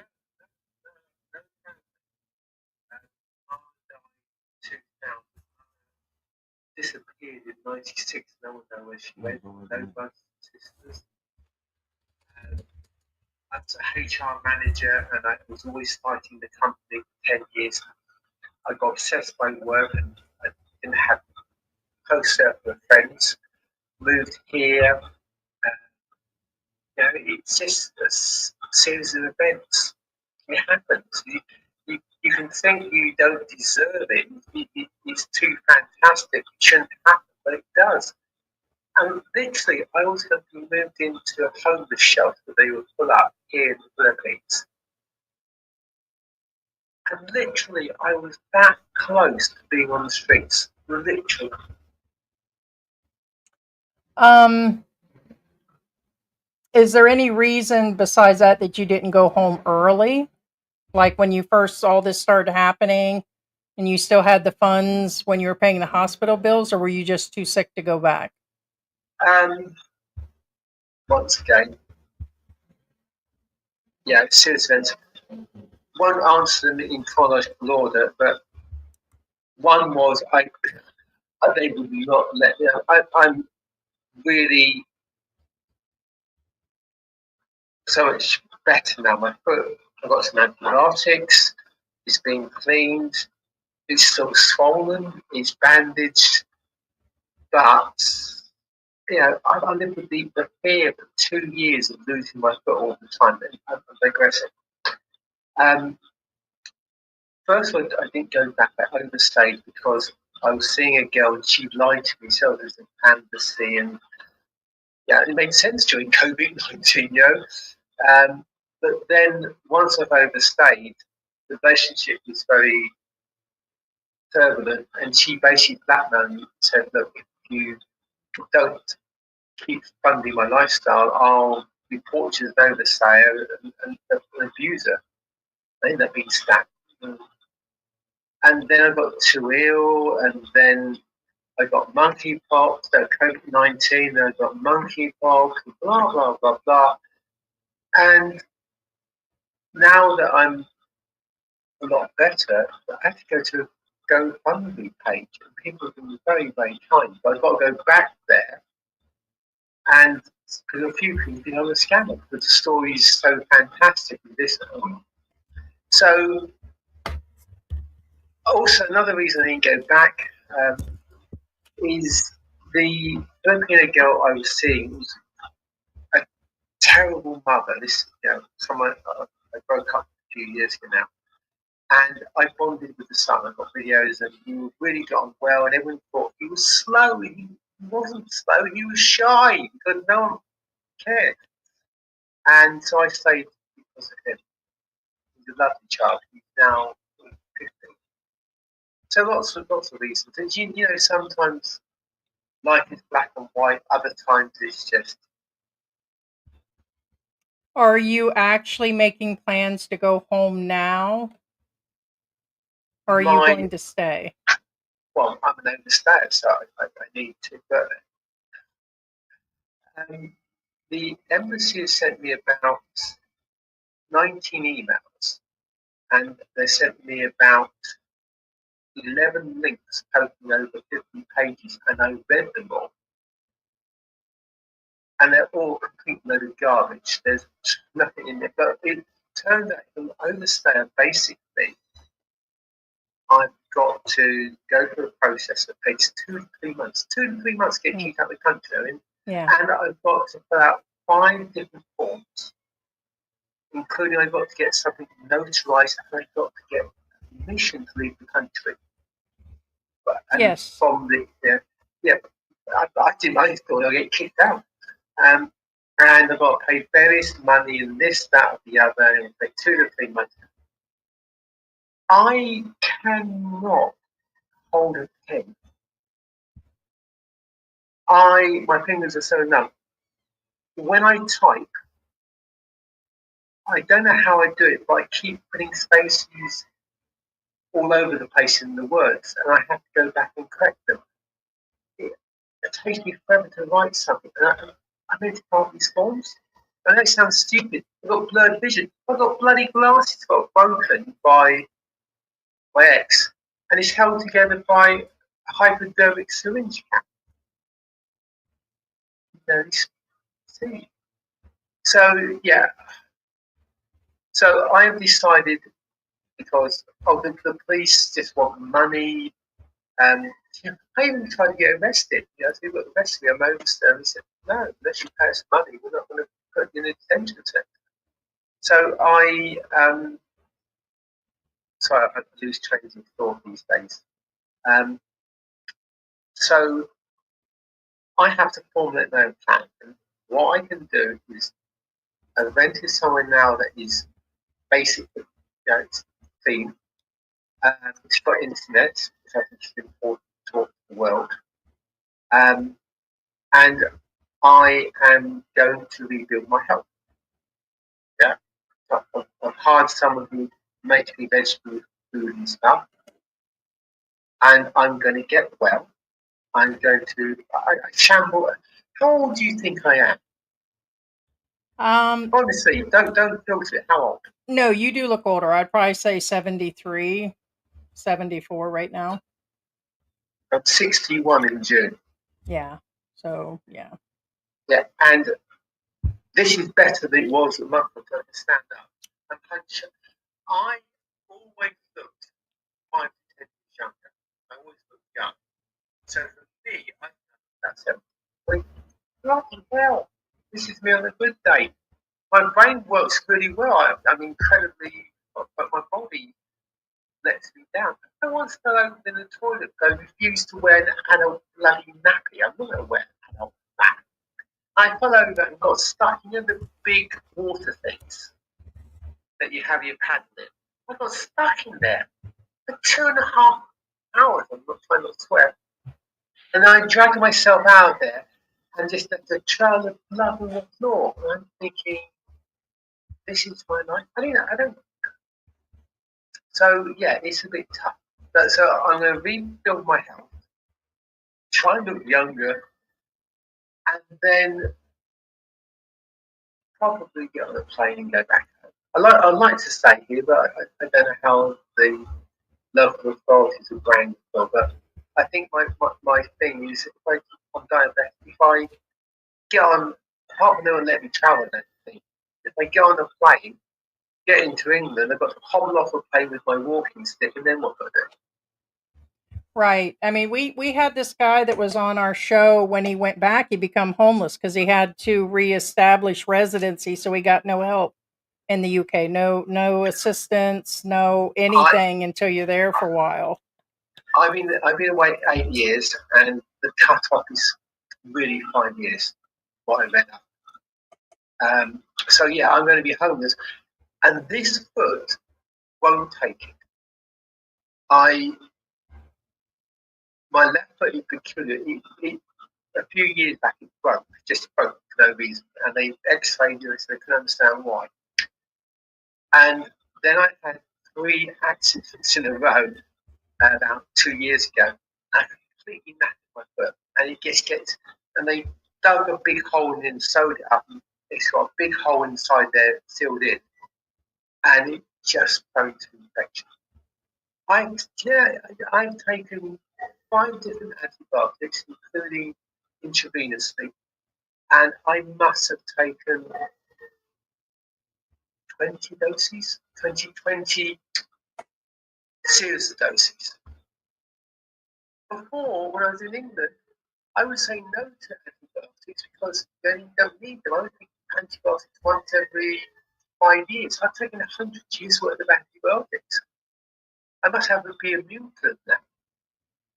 Are you going, real quick, Conan, are you going to use the funds that come in then to actually, so while you're trying to get help to go back home, then you can use the funds to pay for, like your food and living expenses and all of that, and you've continued treatment. If you file the proper papers, I think you don't even need to renew your passport or anything either. That's it. They give me a letter. Yes. The funds, which maybe I should have asked for more, but I mean, the instinct is always, me to ask for what bare minimum. So I asked for £2,000, which is about 140,000 pesos. And as you know, in the Philippines, if you are wise with that, you can survive. Paid off a few debts, got getting internet installed, hired somebody to cook for. Me cooking would be dangerous. And I've cleared off some debts, but I don't want to have debts. Got some reserves, and I'm going to get insulin, which I haven't taken for a long time. I'm going to get metamorphin, which is protects your organ of being diabetic, and gliptoside, which lowers your stuff. I've been stuck on herbal medicine for the last year or so. I think it's done more harm than good. So I'm going to use the money wisely.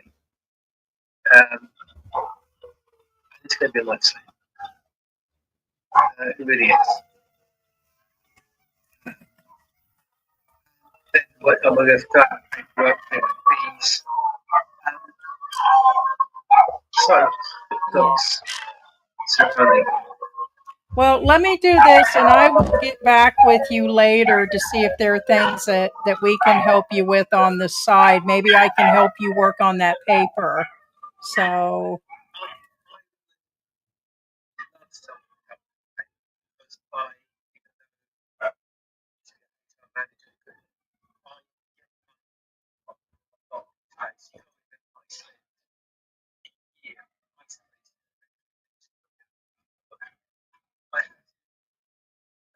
I've got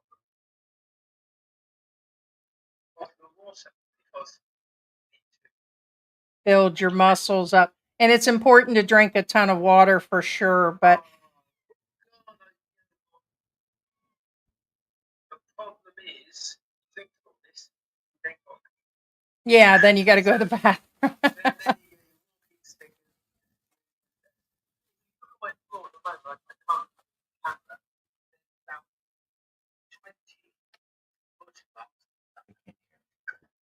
as I walk to the bathroom, it leads and then I come back and be back. But I really don't want to for this. Yeah.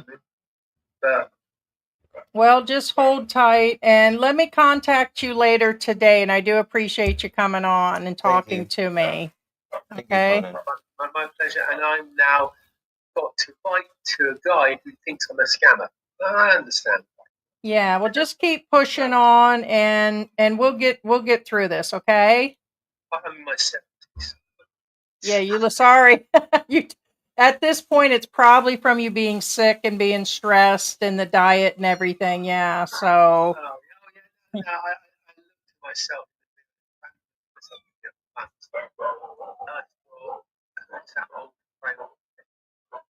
yeah. All right, we'll talk to you later. Bye, Conan. Thank you for being here. All right, here's Calvin. By the way, we renamed this one, guys. He got called Calvin. Yeah, we call him Calvin. Because Basil wasn't a good name, and we like Calvin, and he's pretty spicy, so we call him Calvin.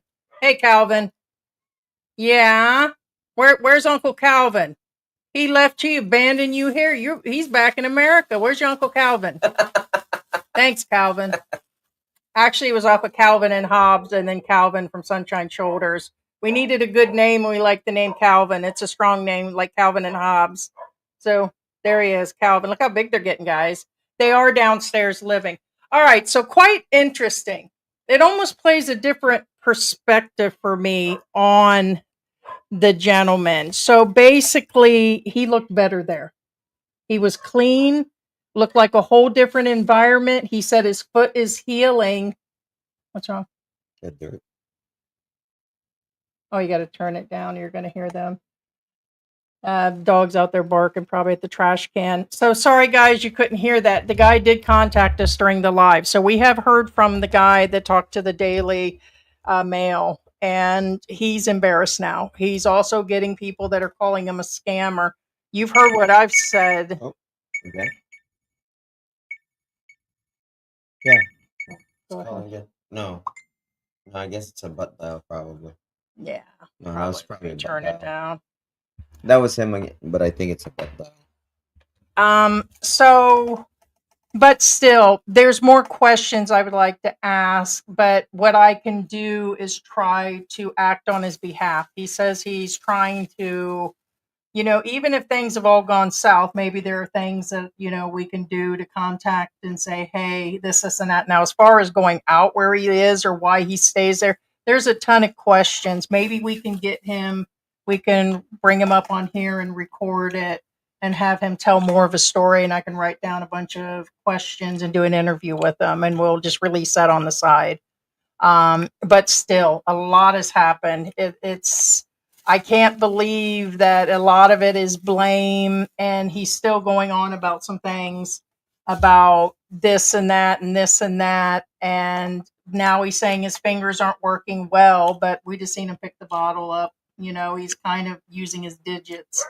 So he looks like he is getting better. So, but I think he realizes the first thing we said, them neighbors are going to be pissed off. And it looks like. Climbed up. Oh, hey, Calvin. He He climbed, climbed up. Where's she at? Where's our little baby girl? So there are two boys and a girl. Check her out. This is the Isn't girl. she cute? And she's stinking cute. Oh, meow, meow. Hey, cow.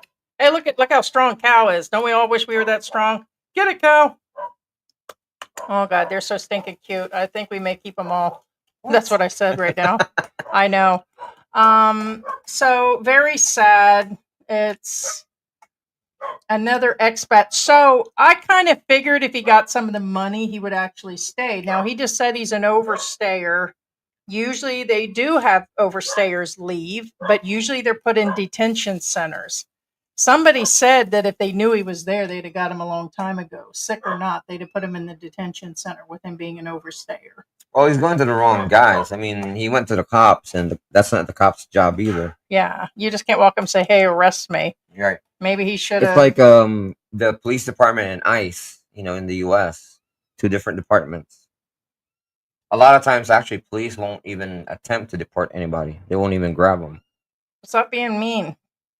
Who are you talking back to? He wants one of your nuts. Let him have a nut to suck on. How long has he overstayed? Well, 3 years now? Couple years. Yeah. So at the beginning, we played through some of his videos. Hey, Mike.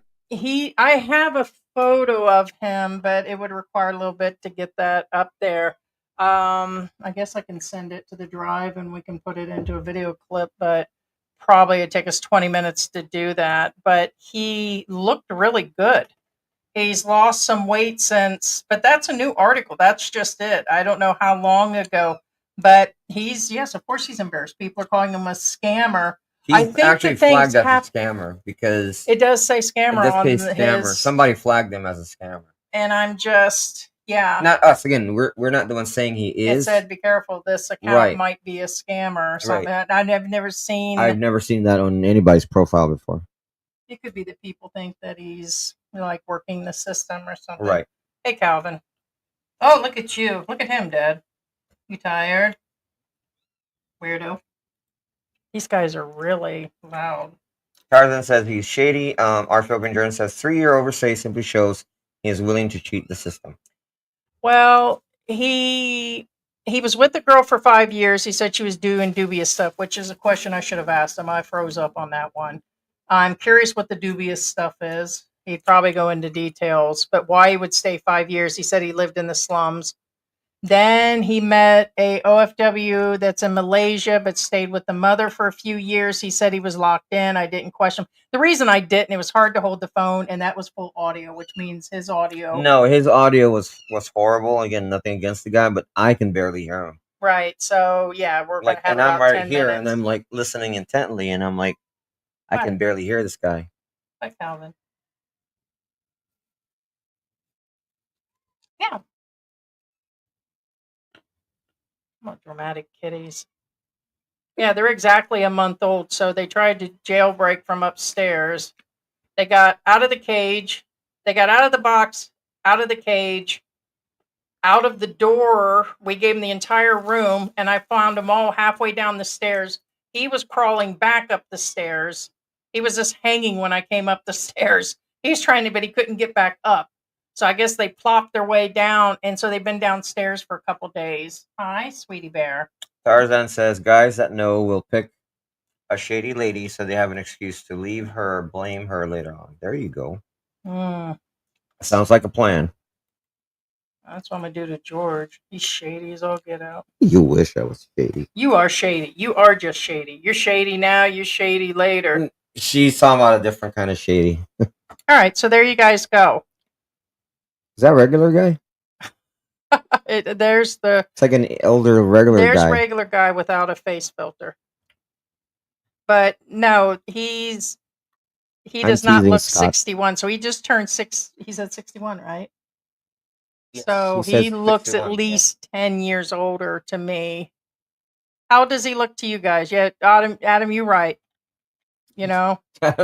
Hey, Adam says George is shady. He is shady, and he likes to bite too. How many times you bitten me? Hey, I warned you. I said I bite. He says I bite now, and I said what? I tell every lady that I meet I bite. Yeah, but once you really put the big bite. brr, yo.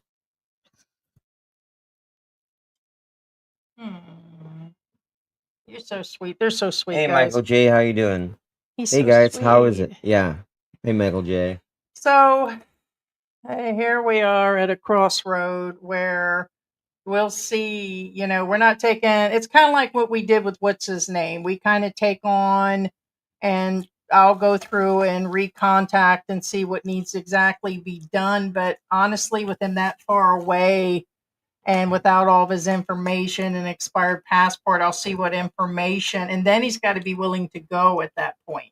And he's still going to have to make trips to immigration, although immigration can be completed, some of it, you know, online and different things. But you know what he can do? I'm going to tell his ass just to go to the airport. If he's really going through everything that he's going through, take your ass to the airport and refuse to go. That'll get him out. That's true. If he went up there like that guy, what are they going to do if he sits it out? Throw him outside? Probably. Well, if he gives them physical resistance. Yeah, he might have to dust their bunny a few times. Thank you, Michael J. Missed the show. Sorry, I haven't forgot. However, I didn't forget George's bacon. Oh, thank you so much, Michael J. I made him ham yesterday, and I made him. And she did cook me bacon the last live. Yes. Yeah, so it was really good. And I actually, what I did is I bought. Appreciate you. It's like a 1 kg or it's 2 pounds worth of bacon. So actually, that sounds pretty good. Well, actually, we kind of calculated somewhat because you have to remember his meals are like what 42 pesos. Right. So he's out in the province. So if he just lives on the basic food, yes, that's possible. All right, let's see. 42 pesos. That's 30. That's about let's say $1. 50 That's times $30 3 plus times 60. 30. That's $100 for rent and just the one meal a day he claims he's living on, because he's saying the rent was $1 or $170. Well, it's $100 for $2 times 30 alone, 60. So he's saying he's paying 60 out there. I mean, it's possible, but it's not something you want to live on. No, and he's already been sent about $2,500. My concern, again, before we even covered this, we're not a big channel. He was already on every forum, and they're really talking, and everybody is calling him a scammer. And it's just the way he tells the story. It just doesn't seem, there's so many holes in the story. And like I said, if he'd have just owned up instead of saying that, because even his post, but here's the thing, he's probably just reliving a nightmare in his head too. You know what I mean? He's thinking about everything. And when you're traumatized, you keep going through the same thing. But now, as of just today, it seems like he's like 80% better. Yeah. So he's still collecting money based on that. That's kind of... Yeah. He says that's $12K over 5 years. Even with everything else, you'd think he'd still have funds. Mike Miller says that's hilarious, George. Regular guy without a beauty filter, right? Right. That's rough. He does. It kind of does look like an older regular guy. Sorry, Scotty. No offense to you, man.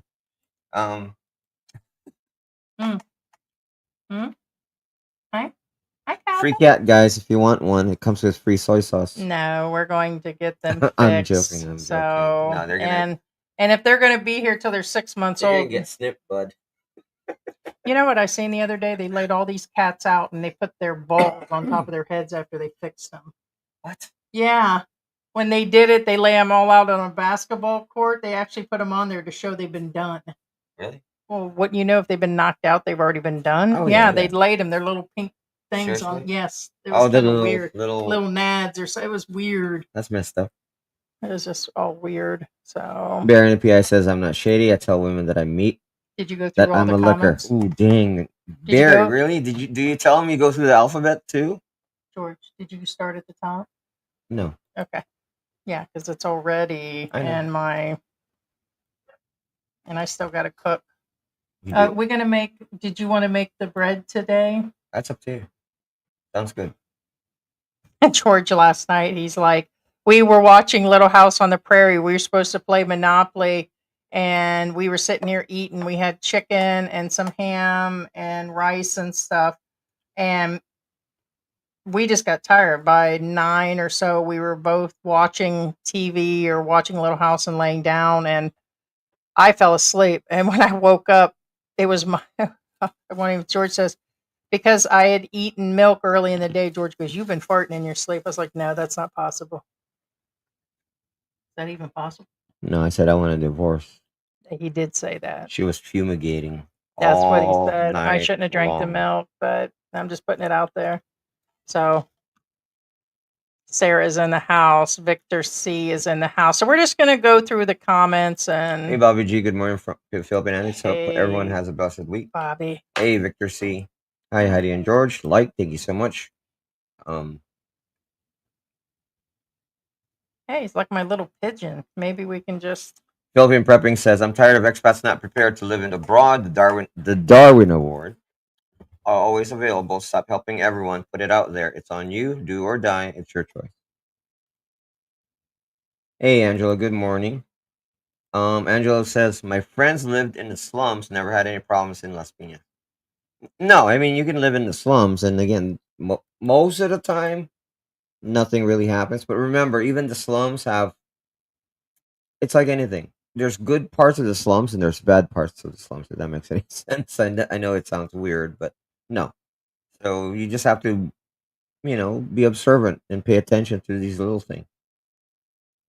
Just turning dash says George keeping it with a big burr, and Heidi with a ski always laughs so hard.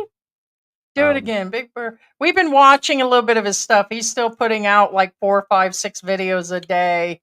And he'll say, I was with 2 girls tonight. And he's still up to his. What?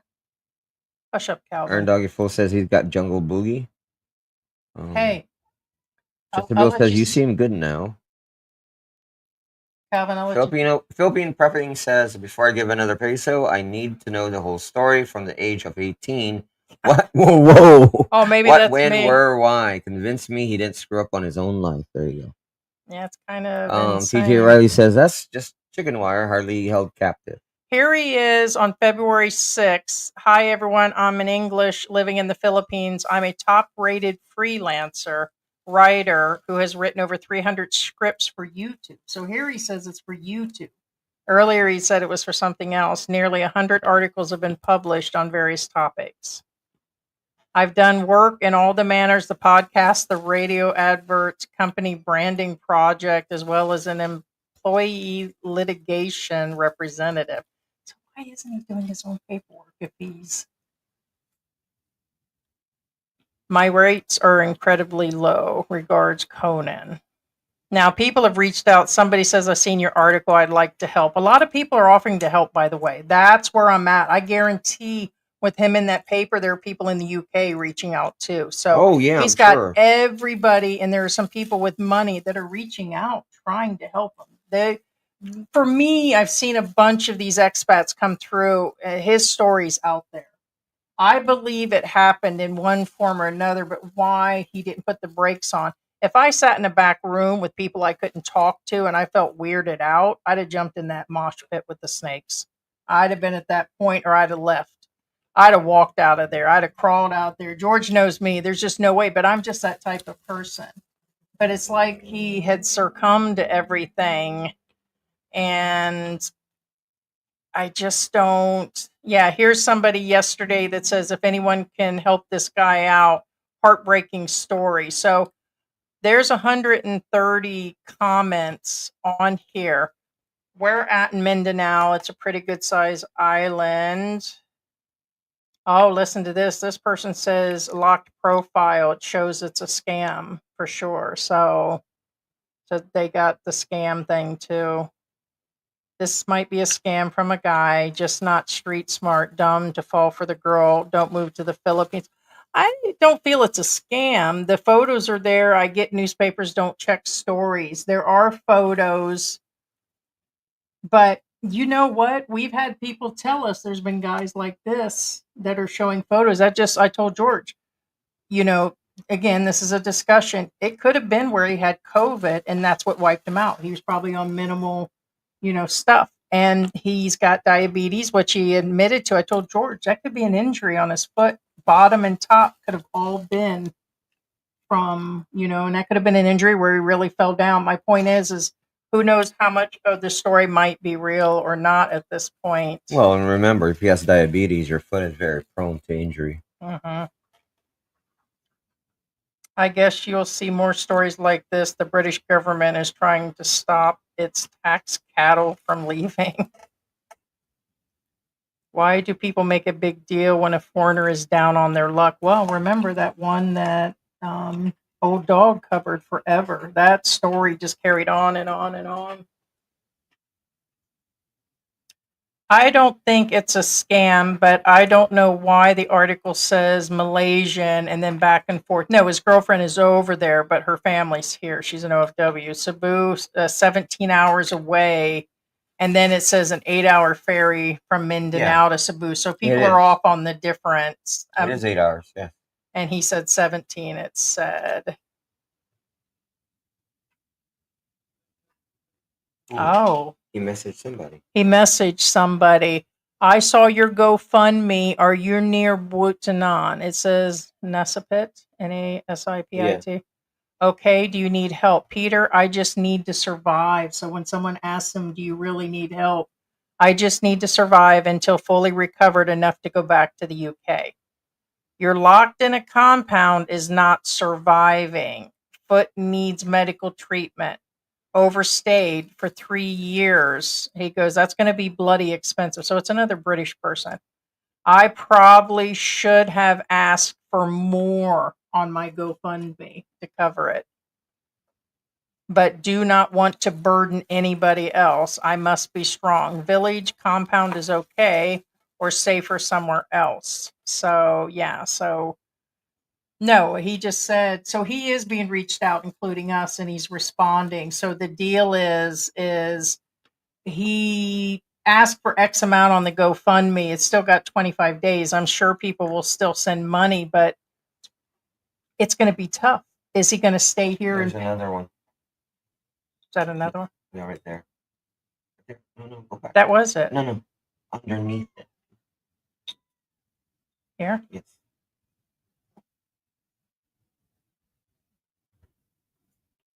Okay, it says here, I just sent this to the embassy with the help of thoughtful Tyron Pedler of the Daily Mail newspaper. Okay, so see, they're helping them too. The Daily Mail's helping them. I have managed to secure some additional funds.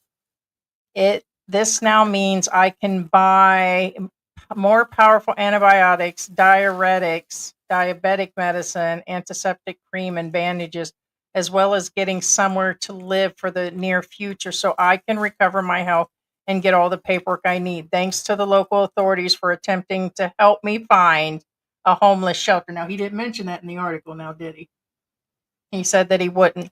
So, okay, so this is recently too. So he has been recovering. So this full thing just says, please thank the local authorities, Conan. So he's gotten, looks like, from them too. With the help of the Daily Mail newspaper, I have managed to secure more additional funds. I would save those pictures. Yeah. Yeah, in case we're covering this article more, guys. So, guys, this guy's already got a bunch of help people.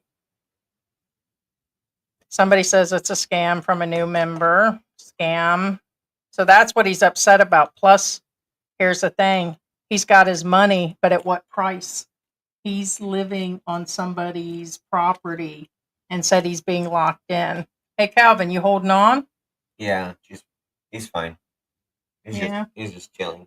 Hey, Calvin, you want to sit on my breast for a while? Hey, Cal. Oh, hi, Mom. Oh, look who's here. You want to show Mom? Be careful. Well, somebody's feeding, so I didn't want to. She feeds him standing up. Somebody's feeding, so I can't. If I don't want to bother. he's being held like a prisoner, why the hell did he speak to the papers and shots his story? Yeah, that was bad business, guys. Yep, that's the first thing that came out of his mouth, wasn't it? That I can't see it because that'd be like me dogging my neighbors on each side over and over and over again. And then when I fell a few months ago, I wouldn't have got any help. And you can count that you're just not going to get any help. No, they're not going to help you. The story doesn't add up. Hi, sweetheart. So there's money. There's enough money that's officially come in, and he's healed. He was picking up water bottles and holding them with his hands. So in my opinion, it's he needs to get home. But I think he knows he's going to be homeless. He just said he'd like to stay. So after everything that he said, he just said he'd like to stay, didn't he? But he's an overstayer. I don't know, guys. That Calvin. Well, either way, it's going to be expensive for him to secure his visa back. It's not a matter of difficulty; it's a matter of money. Hey, Calvin, stop being dramatic. Michael J said it's easy to hit the like button if you missed the show. Thank you, Michael J. Someone said HR scum. Ooh, dang, really? Yeah, right there. Rotten mate. Ooh. Rotten mate. They called him a rotten mate. Playing silly games with no backup. You're paying the price. Pay the price. Yeah, so now he did not think that out. A lot of us don't think things out, guys. I'm going to tell you right now, but I'd have thought about... Wait. This is not to go. Yeah, that's the no-go zones. Yeah, which are currently all of them, and that's where he's living. Well, not all, but mostly. Wow, there's not a single green other than Dumaguete, Sigihor, are all green. All the rest of them is advised against travel, only essential travel. Yeah, somebody sent him a photo of the no-go zones in Mindanao. No, guys. Holy smokes, the guy's caught up in madness. Incredible. Hey, Ruby, how you doing? Good day, Heidi and George. What? Michael J says, why do weak men do not have backup plans when they travel there? I've been there 12 years, never had issues. I just think, in my personal opinion, the guy's going to milk it. I think he's now talking to us. He'll think there's more stuff coming in. He's getting help from the Daily Mail. There's money. He just said he could have increased it. I think he needs money. The thing is, I'd like to know, is he getting, to complete the story?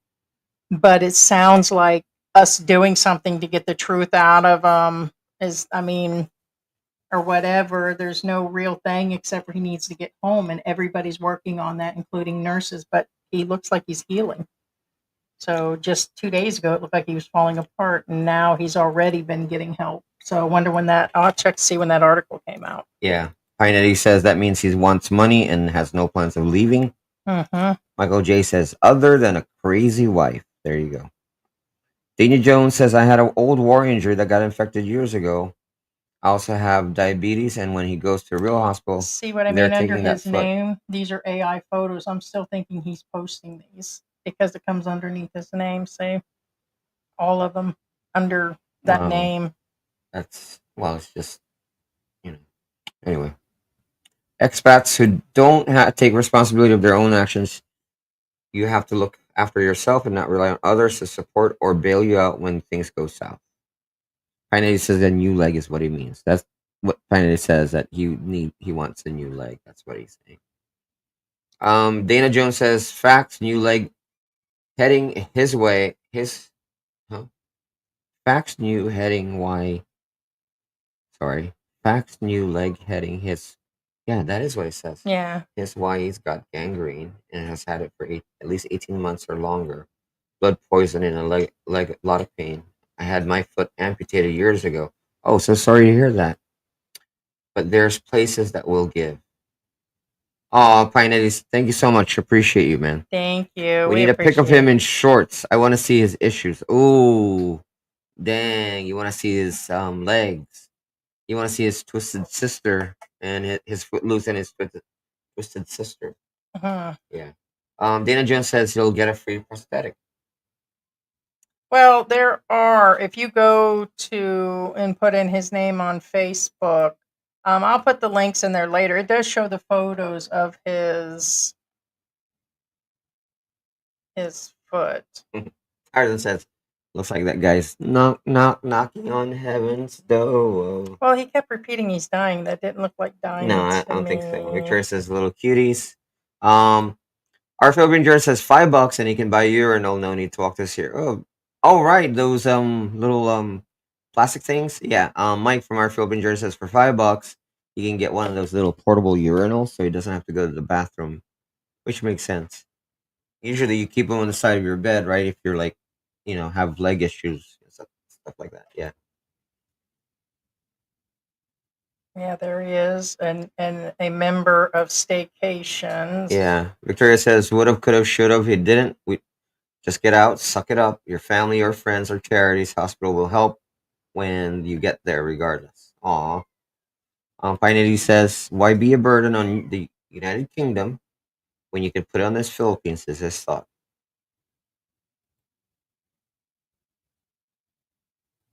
Victoria says, Conan, if you truly want out, you need to get to the embassy or Bureau of Immigration and hand yourself in.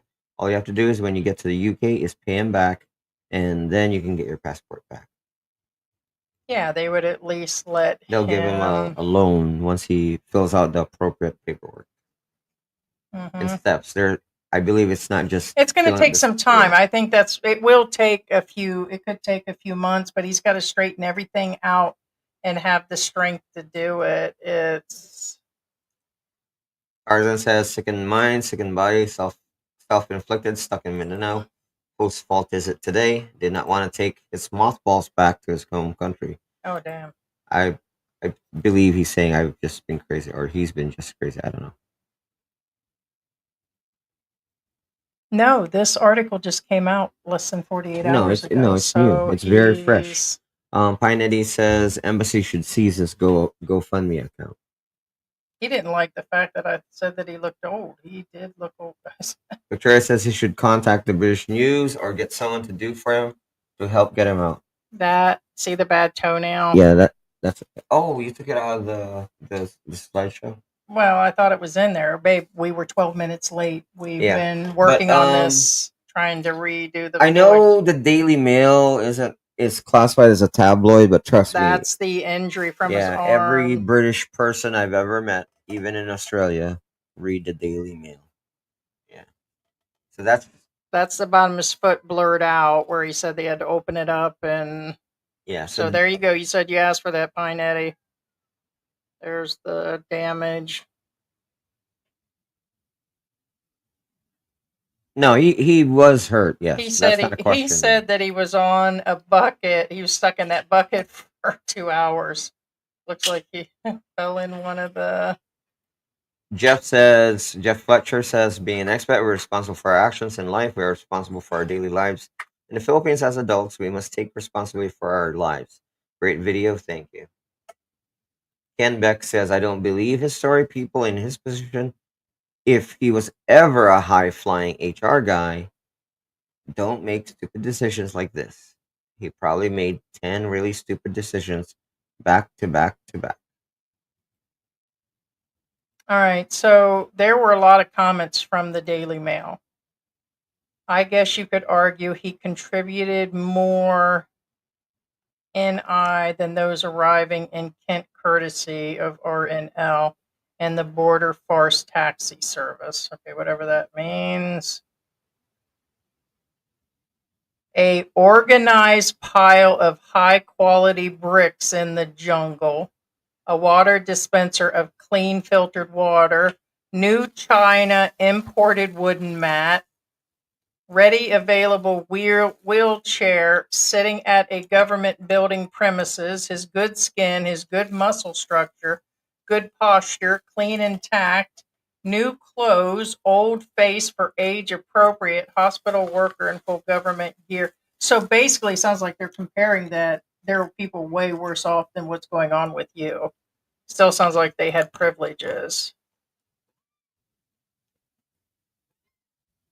Backyard, newly washed corporate uniform.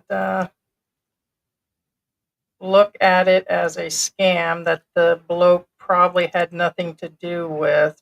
Probably it does not strain. Help himself. So it looks like it's the people calling him a scammer too. Well, and that's what I mean. If he's being held, one of his statements again. That's why I said I want him to clarify things, which he kind of didn't. For example, is he said that they're keeping him there to take his money, and again, I'm looking at like, wait a minute. Looks to me these people who are holding you hostage have more money than you do. No offense to They the said guy. there's plenty of charity workers. Somebody would have came and helped him by now, and this has been going on for years, according to him. Yeah. And like why I said- should the Brits pay for it to take him back home? Is what they said. He came over on his will. Why should it be the embassy? Somebody said to pay his way back home. It's not their problem.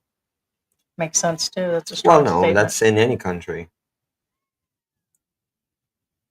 And somebody says he currently has 2,000 in his GoFundMe. He needs to go home. But he just said he's going to use it to live here. And that's kind of what happened to that guy that just passed away. All right, Calvin. Hey, Calvin. The guy stayed instead of them going home when he had a bunch of money a year ago. Oh, okay. You're good. You can feed with the Goodbye, brothers Calvin. and sisters. Goodbye, Calvin. Here's very loud. Shining from the Sky says she's 100% right. Stop cashing out your 401ks on these women. It says the headline should have said 6-year-old man chasing 20-year-old girls and then got attacked. So conclusion of why it already answers itself. Mike Miller says, Heidi, I'm having a hard time believing this man's story. Supposedly, for being an educated man, he is doing the most insanely stupid things. Witch doctors over a real doctor doesn't even have a brain. None of the story stacks up. This is coming from the people in the US and UK. Dana Jones says, I don't understand. Scammer from London. There you go. This one. Yeah, people are calling him a scammer, and that's what he said. He says right now he's not feeling good about it. It means the guilt's getting to him. I don't understand if his girlfriend in Malaysia, why he's in the Philippines. Lol, I'm calling BS. American in the world. I travel to a lot in Malay, but I never seen a snake. Now, again, about snakes, honestly, you probably won't see one. Anybody who has experience with snakes, snakes hide and run from people in general. The only snakes that you have to worry about are the ones that don't run when you walk up to them. For the most part, you won't see them. But if they stand up to you, or well, they don't stand up to you, they just sit there and just hiss at you, then you worry about those. The ones that run away, you don't worry about. I feel better. Oh, you do? Yeah. Oh, since you take the I take my medicine. The medicine. Yeah, oh, I don't have any. Yeah, you should. Yeah, I'd stopped taking some of my medicine, but it was a new one that I was taking, but it helped like some of my other problems. So, and the other medicine's working too. So I was in pain earlier. So that's good. Years of neglect. It was his own choice. Victoria says embassy will send you home, especially when needing medical, depending on the severity. They contact family, friends, etc. If their family say no, they take his passport until he pays his fees back. Doesn't the visa I will require ta- to have money to the flight back home? Well, here's the thing. I think that, like he said, he's got a letter. That letter, I believe you have 60 days to leave the country. So he's already got a letter. So they will issue you a temporary passport letter so he can get home on that letter. Yeah. So here's the deal. I'm going to keep my word and I'm going to contact and see what the requirements are, and then I will get back to him. But I'm sure people are doing this already because we are not going to go there. There's no way in hell I'd probably even go to Manila to do something. But he's, I don't know. There are other people. I'm sure every step is being done by about 100 people right now. Mhm. He has to have the will to go. Remember, this is the same as not Derek. What was the guy who went back? The other guy that went to the UK. Daryl. Daryl. Remember, he I know, they all really sounded didn't want to like- go. Yeah, Daryl. They're Daryl, and Derek. Yeah. Daryl did not really want to go home. He really wanted to stay. So I think that's where we're at. His first word was, I really don't want to. And after all of that, but then again, he's tolerable. Well, Daryl didn't want to, but what it is, he can't reestablish his pension until he goes back. Mm-hmm. So he had no choice. And I think that's part of the issue. Now he's stuck in the UK, but I believe he got his pension back. Maybe right after this, we'll contact him. And Daryl, yeah, we have contact with Daryl. Last time we heard of him, he was doing good. so, yeah, we'll ask questions and then I'll release the. Victor says, George, there long you video go. tonight. You have stamina. You're lucky. Victoria says, CEO of what? Okay, sorry store. Right? There you go. Mike Miller says, see, my fiance's family doesn't speak English, but all the government and business forms are in English. So how in God's name do they fill out any form document if they don't know English?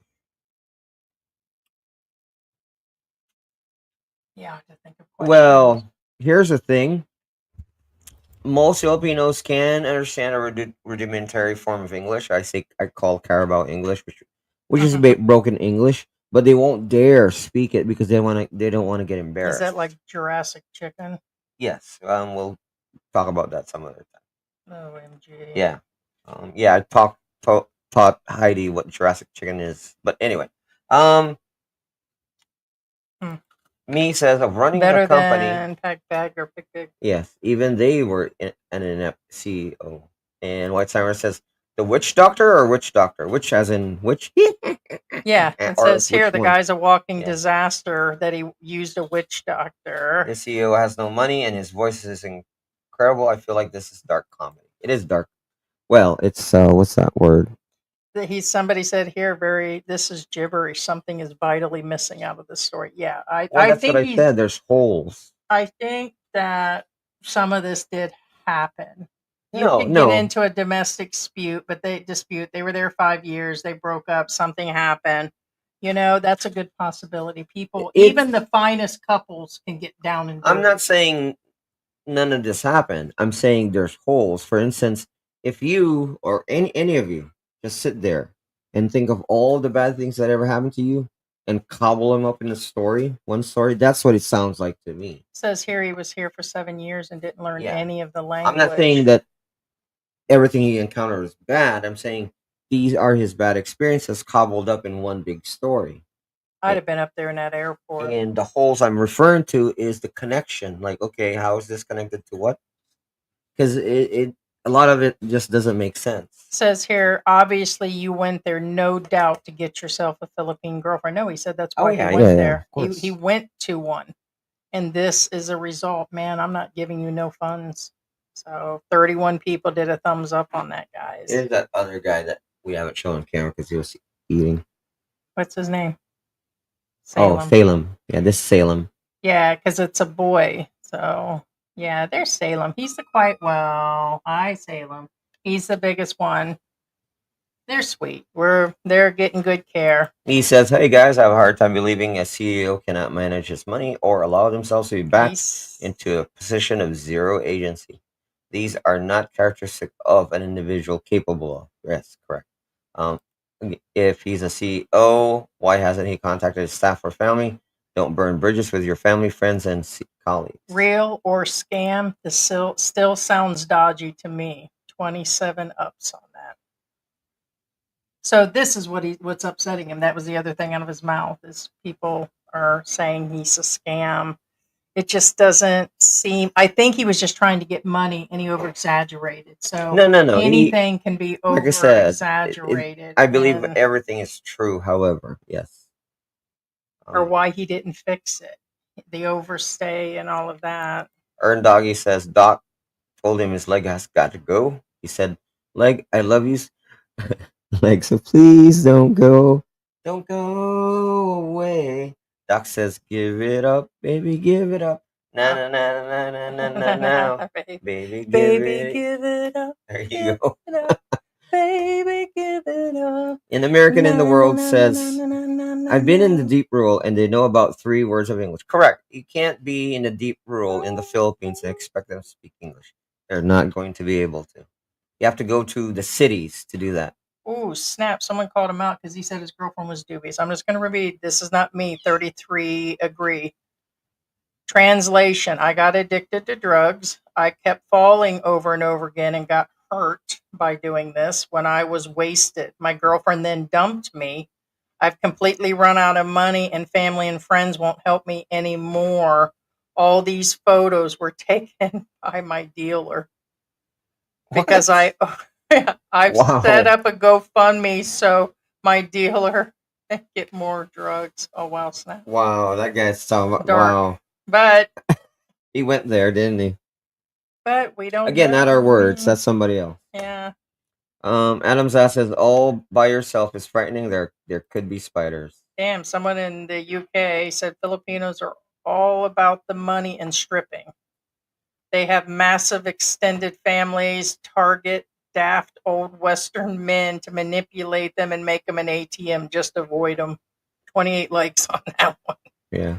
Coming from someone calling themselves Holborn. Well, see, that's the thing I've always been talking about. You are who you're with. That person obviously hangs out with strippers, and obviously that's all he knows about the Philippines.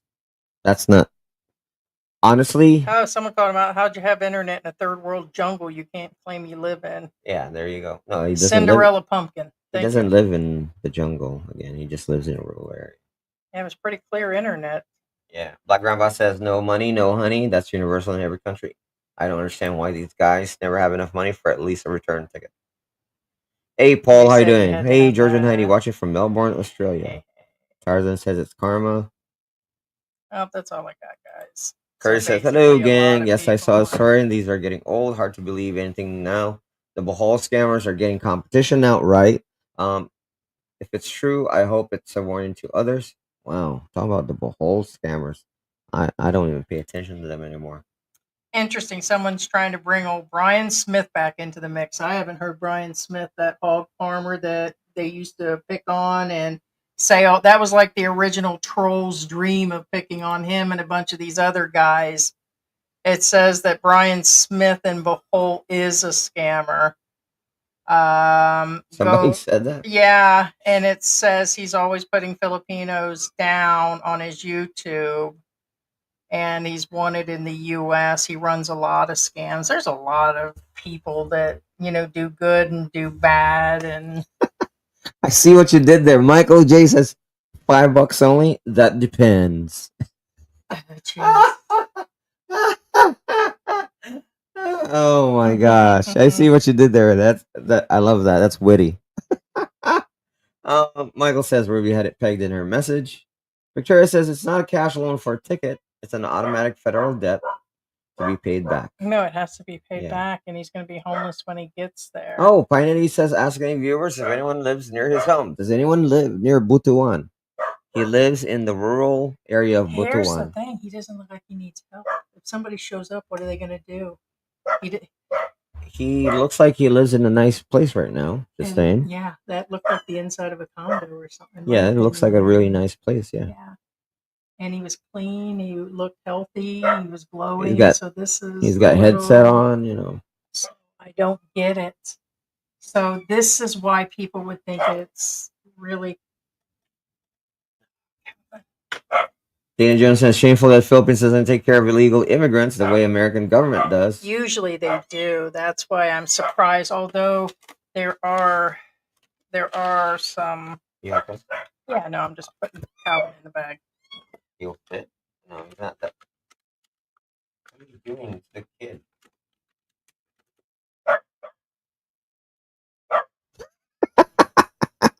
King dun, King dun, Calvin. dun, dun. King Calvin. Look, he's Dana. Touch Dana's message. Ooh. Oh, you took King mine. Calvin. Fun away. Calvin. He still needs reimbursing the embassy upon his return or forfeits his passport. Hey, like a spot, how you doing? Hey, guys, Hey, I didn't get the Like a notification. Good evening, Heidi and George. Good evening, like a spot. Heidi says untreated clap. That's what the antibiotics is for. Speaking of Oh my untreated, gosh, you check out- guys are hilarious. I love you guys. Picture says there it is. That's probably why Hey. peeps don't want to believe and call him a scammer. There you go. I think Calvin's go for a Picture bike says ride. thumbs up. Oh. Michael J says salamat George and Heidi. Thank you, George and Heidi. Salamat. Maayong hapon lang. Good afternoon to you, and got to go. Good day to all. Oh, Thanks so much. Bye, Michael J. thank you so much. Finally says it's $1 a day condo. Yeah, hey, like I said, George knows hey, if you can put air conditioning on it, I don't care if the whole neighborhood's falling down. And I'll be my own dog. You don't need 5 or 6 dogs. Right, babe? Right. We got cats that meow and whine, and we have an indoor attack dog. What? I guess you can call her that. We can throw her at an intruder. Look at Calvin. He's so cute. They're very active. It's so cute. They're exactly a month, and they're so alert now. Yeah, and they walk sideways, and they're so cute. Yeah, Batuan is where Daryl lived. I wonder if Conan was one of the peeps who called Daryl a scammer too. Could have been, possibly. Yeah. No, there were several British people when he went down. He said a lot of the guys, the other expats, wouldn't help, and maybe at that time he was up, like somebody said. Aiden Jones says, last thing I do as an expat over 45 is move deep in the province away from top doctors and hospitals. Anytime you're over 40 and have a heart attack, you probably have 15. No, this is very true. You have probably 15 to 20 minutes to live. Correct. Again, those hospitals in the deep rural are not hospitals, guys. I know it says hospital on them, but they're not. They're clinics. Do you think they would treat me different as a woman if I went out on the street right now and said I was sick and hung out by the hospital? Families would take me in quicker than the men expats. Probably. They would see me as an old grandmother, possibly. Probably. Yeah, guys, we're going to go ahead and wrap this up. We appreciate everybody. So we'll see about getting another part to this interview, but I think that pretty much spoke about everything. Yeah, we'll try to at least get him on actual camera rather than what he did, because no, it was bad audio. I can barely understand. Well, we'll just record him and call him back through the messenger, being we have everything set up. We'll come up with some questions, and we'll release this for you guys later today. We'll just do it unedited and release it as a video and attach to see, what his real plans are, where's the girlfriend and all this stuff, and try to get some questions. Thank you for all of the support and the members that have been here. Thank you so much. I'm surprised. Hey, Michael J, thank you so much. I'm surprised that what's his name didn't show up Appreciate today. your support, Pine Eddie. Thank you so much. Pine Eddie, thank you. And Michael Onstad. Boom, boom, boom, boom. Michael Onstad. And of course, discerning Dash. Thank you so much. Big brrr. Skeet, skeet. There you go. Do one more time. Big brrr. Skeet, skeet, skeet, skeet, skeet. Skeet, skeet. Thank you. Oh, thank you so much. Angel says bye. Sarah Tyson, good night, guys. Stars says good day. Lunchtime. Victoria says later. George and Heidi regulars, take care. Enjoy your day. Aww. Hush puppy, says Tarzan. Victor says thanks for live streaming Antics. Piney, have his girlfriend get a hold of you. Oh, we did try. It's not that easy. But yeah, we'll try. Thank you so much, guys. Love you all. Bye, guys. Say goodbye to the kitties. Bye. Bye, guys.